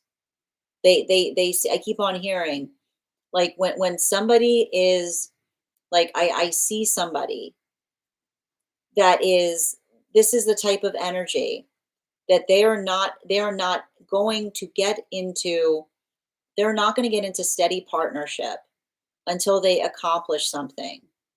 But the thing is, and this is the problem with energy like this, the word that energy on an ambition pathwork needs to calibrate for is satisfaction. Because if this is a situation where they always feel like this, and because I almost see this, here's the thing about it, I see somebody who's pretty successful. Like I see somebody here. I've got a King of Pentacles. I got a King of Pentacles here with an Ace of Wands. So I see somebody who's already had a lot of energetic accomplishments. I'm seeing somebody who's got I've like I keep hearing their pockets are full, right? Like I've got somebody here that's already like they have something, but they I keep on hearing the word I keep on hearing around them is they want more. And the thing you have to be very like energy that wants more is always at war, because it's like it's the space by which they see everything and they say, oh, why can't I have that, right? And I keep wondering, it's not, and it's like, and there's a very, it's and one of their guides is coming through talking about this, and they're talking very quickly, so I'm trying to get them to slow down. um it's not the fact that having ambition is is is not it's like ambition is good, right? Ambition, when it's the space by which we better ourselves, is always a gift, because it's always the space by which we're looking to do something more effectively. But when ambition is on overdrive, then it creates then I keep on seeing, we don't see healthy anchors. I keep wondering, when ambition is on overdrive, healthy anchors become weights. When ambition is on overdrive, healthy anchors become weights, because it's the space by which another person doesn't see a relationship as something that feels like it facilitates their ambition, but something that feels like it holds them back or holds them down from being able to do more of something. So I want you to kind of recognize this, because I keep on hearing like your manifestation goal is you prioritize energy that prioritizes you and wants the same things as you. Because, and I keep on hearing, it's not settling down, it's settling up, is what I keep on getting. It's not settling down, it's settling up, which is the space by which we understand that when we move into healthy partnership, then it doesn't, I keep on hearing, healthy partnership does not prevent us from doing things. I keep on hearing, it opens doors, it doesn't close them. It allows, I keep on hearing, it allows for the possibility of feeling energetically stabilized or supported within the self. But I keep on seeing the problem with this. I keep on, and it's funny too, because I've got the counterpart here, you know? And it's interesting because I don't know, something about this counterpart says to me like you're going to recognize them as having an appreciation for the simple things, is what I keep on seeing. Like you're going to recognize them because they have an appreciation for the simple things, which is not to, I keep wondering, it's not to say that they don't like, I keep wondering, they don't like doing something. I keep wondering, it's not to say that they don't like to do, I keep wondering, like, I keep wondering, they don't mind the occasional exquisite occasion, is what I keep on hearing. In fact, they pride themselves on the exquisite occasion, but they're not perpetually chasing after. I keep wondering, they don't perpetually chase after exceptional experiences. And I'm not sure why that's coming through right now in relationality to something that, like, something about that past energy that you're letting go of, right? Because and what I mean by that is, like, I don't know why, like, I keep on seeing, like, I don't know, like, I just keep on seeing somebody that you're letting go of, that, like, and I almost, like, I think it's wild because I almost see you in a situation where you were almost trying to say to someone, like, I'm happy to just kind of hang out with you while you're doing something. You know what I mean? Like, I almost see a situation where you tried to articulate to another and you said, I'm just happy to kind of be here to help you, like, do something more effectively. But that's what I mean. Like, do you recognize, like, I've got the guide saying, like, it's funny too, because it's their guide. Like, do you understand, like, the level of, I keep wondering, do you understand the level of self absorption that one must have, where another person is says, I want to do everything possible for you to do everything that you want to do, and someone says, get out of my way. Like, if you want that to happen, get out of my way, which is the space by which another person says, like, you're like, go, like, instead of them saying, like, thank you for that, they say, you're bothering me. Like, I've got some kind of this energy here, right? Like, it's almost like, I don't know where this is coming from. So I want you to kind of be recognizing of that, because I keep on seeing, and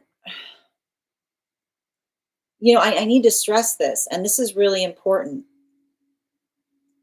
Please remember how much time you gave someone to come towards you in terms of what it is that they want with you. Because this new energy that I'm seeing is very close. And I keep on hearing the guides are articulating something about count the days. Like, count the days that you gave someone to tell you that they wanted to energetically connect with you. Because I keep on hearing, once you meet, remember how I said, remember how I said that there's something karmic going on between these energies?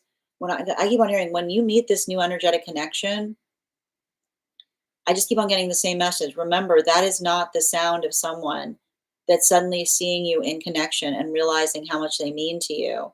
It feels to me like somebody that's like I said, that the thing with those who are on ambition pathworks is that things look more appealing when other people have them, is what I keep on hearing. Remember that the strongest sign of someone being on an ambition pathwork is someone articulating their lack of desire for something until they see another person that has it. Because I keep on hearing that is a whole different thing. I keep on hearing you do not look like, you do not become, your value to another person does not change because they suddenly see someone that holds you at that energetic value point. Don't let somebody, like, let that reaffirm someone who has a tendency of wanting things they can't have if the only time someone comes towards you is when they know that you are no longer on the market, is what I keep on hearing. Bottom of the deck, count, and I keep wondering, the reason they're saying count the days is they're saying count the days that someone knows that they could come towards you without creating conflict in your life. Put a number on it. Start counting those days, because I keep on seeing, if this energy comes towards you, once you connect with this new energetic connection, that is the difference between someone that values you and because they know that you're accessible to them versus feeling, I keep on, I don't know why they have a tendency of wanting what others have. And I don't know if you've seen some kind of history in this. In like it's giving me, it's giving me some kind of energy here, of someone just building into some kind of context of, like, I keep on hearing that is that, like, like I keep hearing no green relationship, which is not, I keep on hearing not, no relationship that's forged in the fires of jealousy, is what I keep on hearing. Thank you so much. Because I, like, and I don't know why, like, I keep on getting,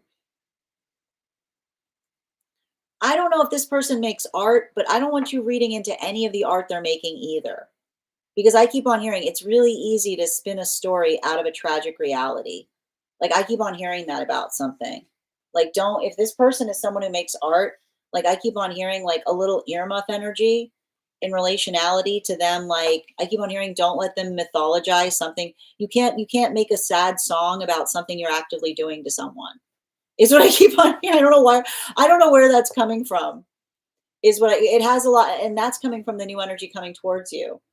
Because I keep on hearing, like, I remember how I said, like, it's, I keep wondering, it's not a tale. I keep wondering, it's not a, it's not a tale as old as time. If someone's just being a, if someone is just intentionally being like stubborn in relationality to building with you, is what I keep on hearing, like, I just keep on hearing somebody who has a tendency of romanticizing things, you know? Thank you so much, Ava, for having that reading with me. And it's so wild because, like, every time I read into this, like, every time I read into this energy, it's so funny because I can't even hear them, because the new energy coming towards you has so many strong feelings about them based upon a past karmic experience.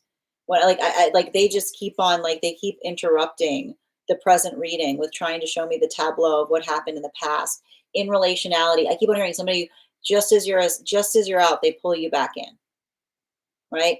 Like, I keep on hearing, just as you're like just as you're, like, it's giving me a lot of that type of energy, you know?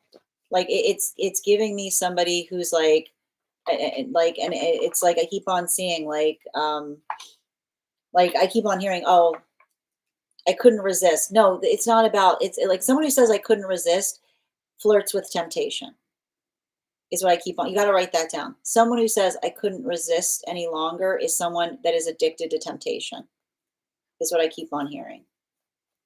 Thank you so much for having that reading with me, Ava. And if this message connected to you as well, it's very common for those who need these messages to be here to experience them. We are doing personal readings right now. Ooh, whose card is that? I guess that's Nikki. Are we doing a reading today?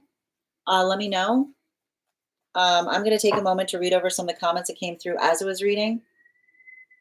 And if anybody, the list is closed today, but if you want to get on the list for tomorrow, you'll be the first person read for. You'll also have an additional card in your reading.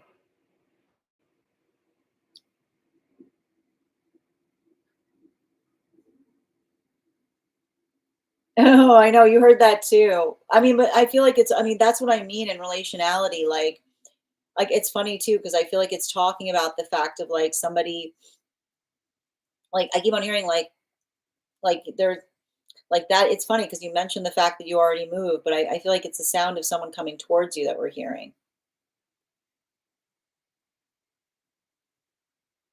Yep.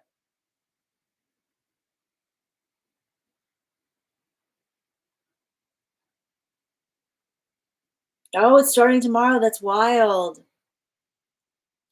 And Prada, thank you for sharing the live. Always appreciate when you guys share the live. Lacking, yeah, a lack of being content. Yeah, exactly. Beautifully said. Good vibes. Very hardworking. And Jordan, thank you for the follow. I think that could also be my ex. Yeah, I feel like there's similarities when we count the days. Not my reading, but resonating. And Eggplant, thank you for the follow. Got chills. The list is closed today, Ascendant, but we'll be, if you want to get on tomorrow, you'll be the first person read for, and you'll have an additional card in your reading. Got it. Sending you support, Bella. I think that's the X coming through. They used to make music. They still do. Yep. The guy who likes me likes, oh, nice. Does art, likes pics, does art with photos. Oh, that's cool, Bella. You're so welcome, Trishina. You're so welcome, Ava. Sending you support on that journey.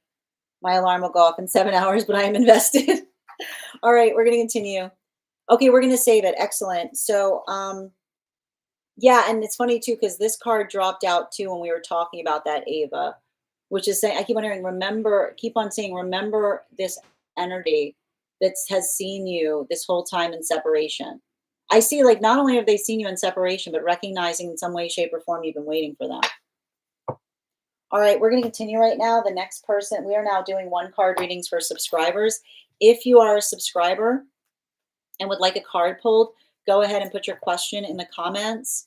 If you would like to become a subscriber, all you need to do is become a super fan, and your super fan status will make you eligible for one cards. We're also going to be gifting a reading back to the collective when we get to 50K. So make sure that you're tapping that screen. We'll get to 50K on no time. All right, I got you, Bridget.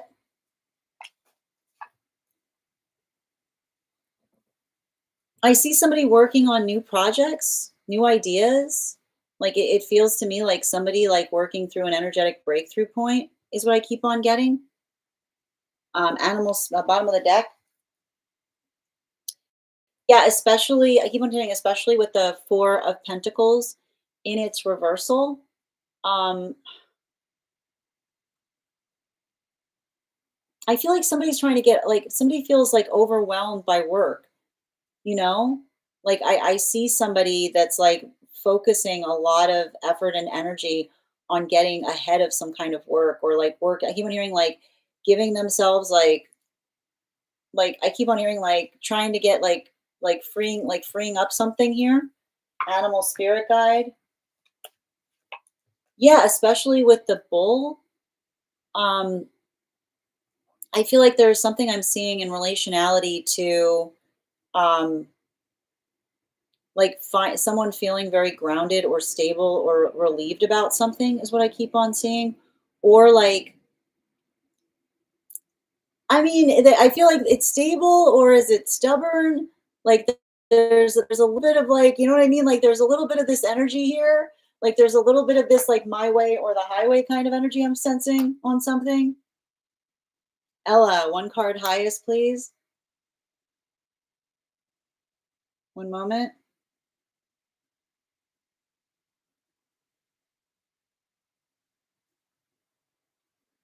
Ella, one card highest, please. I feel like this is some time, like, I feel like this is some kind of time or space by which I see you just kind of making some, like, not waiting to do something, you know? Um, yeah, like, especially like this four of pentacles doesn't leave the bottom of the deck right now. Um, tell them, I feel like, I don't know why I keep on hearing, tell them how you feel. I don't know why that's coming through. I just keep on hearing, why don't you tell them how you feel? Like, is there something about, I keep on like I keep on like there's animal spirit guide. I just keep on, I feel like there's something about, especially, I keep on seeing if someone is perpetually snappy at you or reactive, like, almost, I feel like it's almost like not only telling them how you feel, but telling someone how they come across is what I keep on hearing. Like, almost like the observation of another person's tendencies. Good vibes. Highest priority for Gina, please.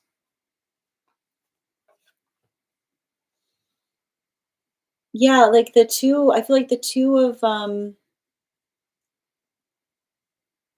of swords in its reversal is talking about, um like, not wavering in relationality to decisions is what I keep on seeing, like trusting your instincts on something. Yeah, bottom of the deck, especially if you have a tendency of doubting yourself or being overly corrective upon something.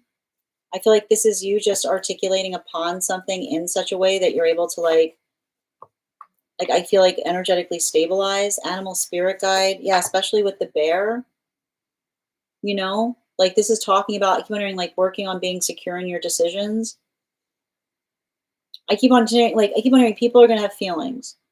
Like, keep wondering, you can't navigate everyone's feelings. You can only navigate your own. And I keep on seeing that, like, energy that supports you will honor your feelings about things. One card for Nikki.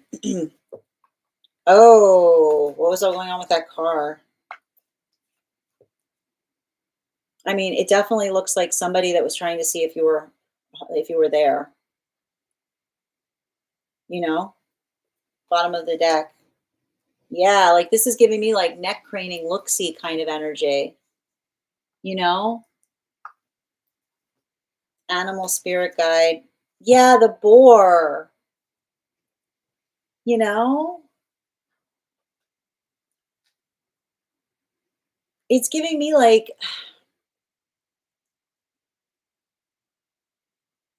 it's weird. Like, I feel like it's like I feel like it's weird, like,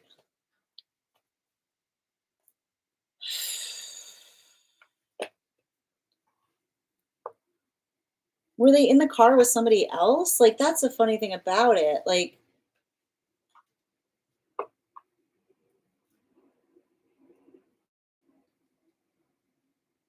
I'm like getting the type of energy of it's a type of energy. It almost feels like the type of energy that wanted you to notice, is why I say it's weird. Like, someone being like, "Oh no." Like, you know what I mean? Like, it almost feels like, I don't know why, it feels like there's some quality of someone, like trying to, I don't know, like someone trying to articulate that they're energetically, like, around, like, to just energetically unsettle you is what I'm getting. Alexandra, one card on the strong thoughts of them this week.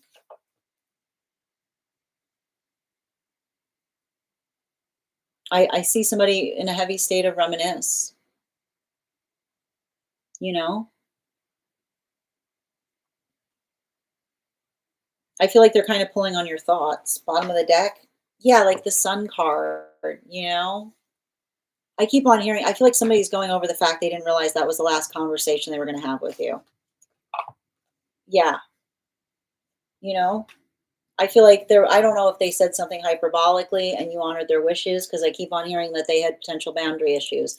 And energy that has boundary issues will never expect another person to honor their boundaries. Like never in a million years do they expect you to actually honor their boundaries. For one card, and I trust the agent. Ooh,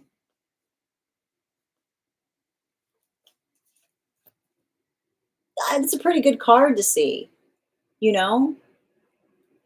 Especially with the Three of Pentacles. References. I keep on hearing, let references guide you, or effectively articulating upon references is what I keep on hearing. Animal spirit guide.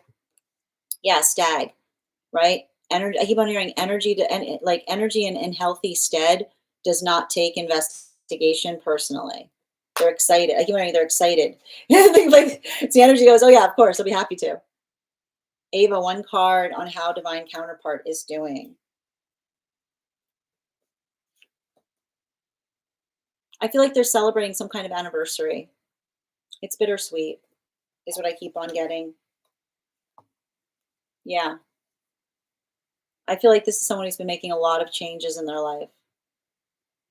You know, and I feel like some of those changes have estranged them from energy that they would typically spend time with. Animal spirit guide, yeah. I feel like they're going through some kind of rebuilding process, you know?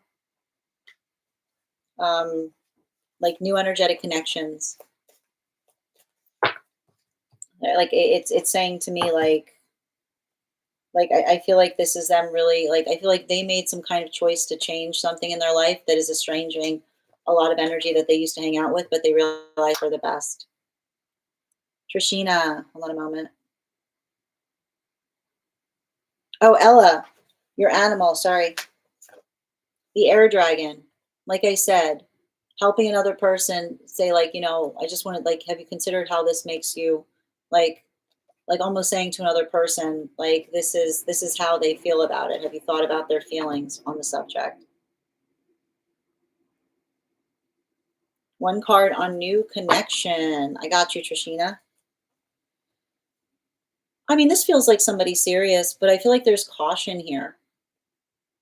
You know, like I see somebody who um, is very very careful or conscientious in terms of who they energetically connect with. Bottom of the deck, yeah, especially with the High Priestess. You know, I feel like there's something about honoring another. Like it almost gives me the energy of someone who's like expecting you to like take the lead as it relates to a relationship because they don't want to overstep.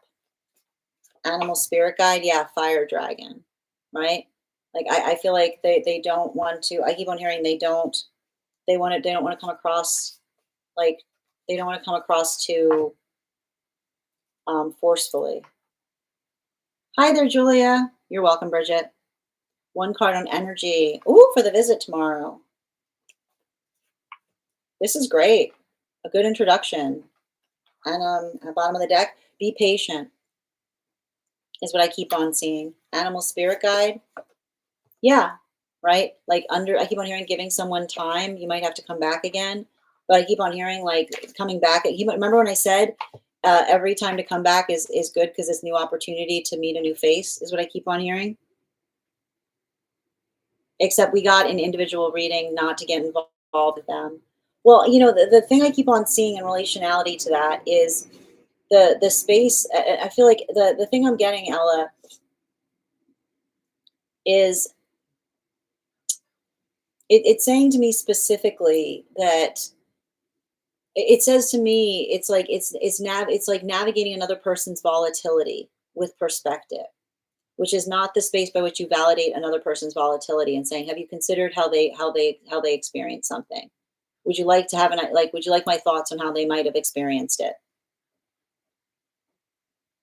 Very analytical when it comes to decisions. Thank you for confirmation. Good.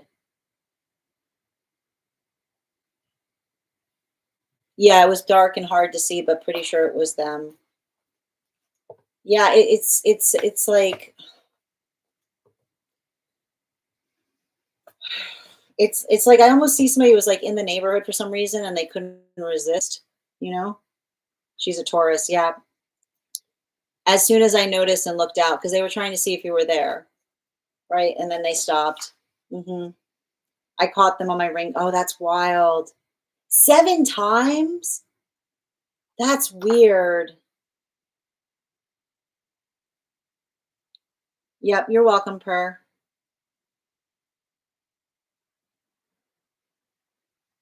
Yeah. Good afternoon, Heather. Thank you for confirmation, Trishina. One card general for Heather, please. Make sure that you're prioritizing care of yourself, you know? Um, yeah, like I gotta say this, like healthy relationship does not require an eggshell dance, which is like constantly worrying that you're creating a fence and like often feeling like we have to do an eggshell dance is often articulating that we're working with oversensitive energy, right? It's saying to me like the life-changing power of if there's something wrong, you'll tell me, you know? Animal spirit guide. Yeah, trauma sometimes makes us really skittish like this. So you may have to say to somebody, like I keep on hearing, like tell somebody if you're building relationship with them that you're healing your relationship to silence, which is the space by saying like I know like you have to understand that silence does not sound serene to me. It sounds scary because of some kind of past trauma is what I keep on hearing. One card on how to best shift beliefs surrounding finance. Um, I feel like you have to like I feel like you're in the like I keep on hearing don't be hard on the past self. Just recognize like honor the present self. Like this is I keep on hearing every day is a new day to begin again. Yeah, King of Pentacles, a little bit goes a long way. Like look for discretionary spending. Animal spirit guide. Yeah, especially with the otter. Like I keep on seeing like looking for adaptability, finding different ways to adapt. I almost feel like making a game out of it is what I keep on seeing. Doing something in a way that you're able to like articulate or amplify what it is that you're trying to do in a better fashion. You're welcome, Julia. You're so welcome, Alexandra. I appreciate you. Hold on a minute. One card for Minnie. Oh, I already got that. Sorry. Oh, heads out through the blinds. That is why that is so not cool, Nikki. So not cool. Ugh. You're so welcome, Heather. Have a great day, Per. Yes, I remember very well. Absolutely. I feel like you might need to like, is that something you can even report? Like that's distressing. All right, my friends, final call for any of my subscribers who have not had a card pulled today. We will be back on tomorrow at at our normal time. Oh, I got you, Billy. And you got two cards coming through, Billy, because you got the second highest gifter. Two cards for Billy, please. Just focus on what's practical. Like I feel like there's a lot of opportunities coming towards you right now. Don't like don't don't stretch yourself too thin. And I keep on hearing if a lot of things are coming to you at once, just stretching them out over the context of time. You're not going to miss anything that's for you. So I keep on hearing like don't work harder, build lists. Like just recognize what you need to do and when you need to do it. And especially, yeah, Queen of Swords, especially if something's too big, break it into smaller pieces is what I keep on seeing.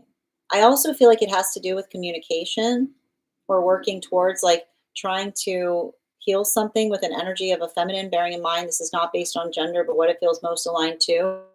Not taking another person's busyness personally is what I keep on hearing. Animal spirit guide, the stag energy.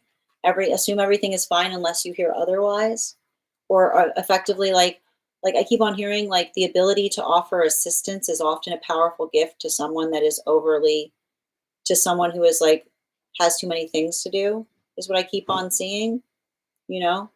I don't know why I keep on hearing someone you can fold socks with, which is the ability to say like we don't have to like if you're too busy, we don't have to go out, we can do something productive together is what I keep on hearing. All right. Warmest energies to all and thank you to mods. Absolutely. All right, my friends. Great today. Everyone keeps saying opportunities coming, but nothing yet. Just be patient. I feel like there's a little like there's something coming. Like I keep on hearing like there's something coming towards you. Just got to be like I keep on hearing. Don't wait on something. Be productive. Continue to plant those seeds. Yes, that's so cute. Yeah, that's what I was seeing. All right, my friends. I want to thank you guys so much for being here today and sharing in these messages. Huge thank you. Oh, I got you. Dada. Can I get an energetic read on that connection, please? I feel like they note it like they identify your authenticity about something, you know? I feel like they've been hurt before And I feel like they're navigating or recognizing a space of mutual interest. Bottom of the deck. I think that I feel like I see somebody like really in some kind of deep state of recovery is what I keep on seeing. They have been hurt before in like a big way. And so I feel like this is someone you have to be really patient with and let them know um like I keep on hearing that it's like almost like he has a tendency of going to hermit mode is what I keep on seeing. Yeah, especially with the bear, right? I keep on hearing like articulating to another and saying like I'm here, you know, like almost I keep on hearing like the space by which you say if you need anything, you know, like almost like checking in kind of thing is what I keep on seeing. I feel like there's something about that that's going to help because it feels like somebody was really forceful. You know what I mean? Like I feel like they're healing from some kind of really forceful connection. Yeah, when you compliment them, she shies away. Has been. I'm worried about starting something too soon.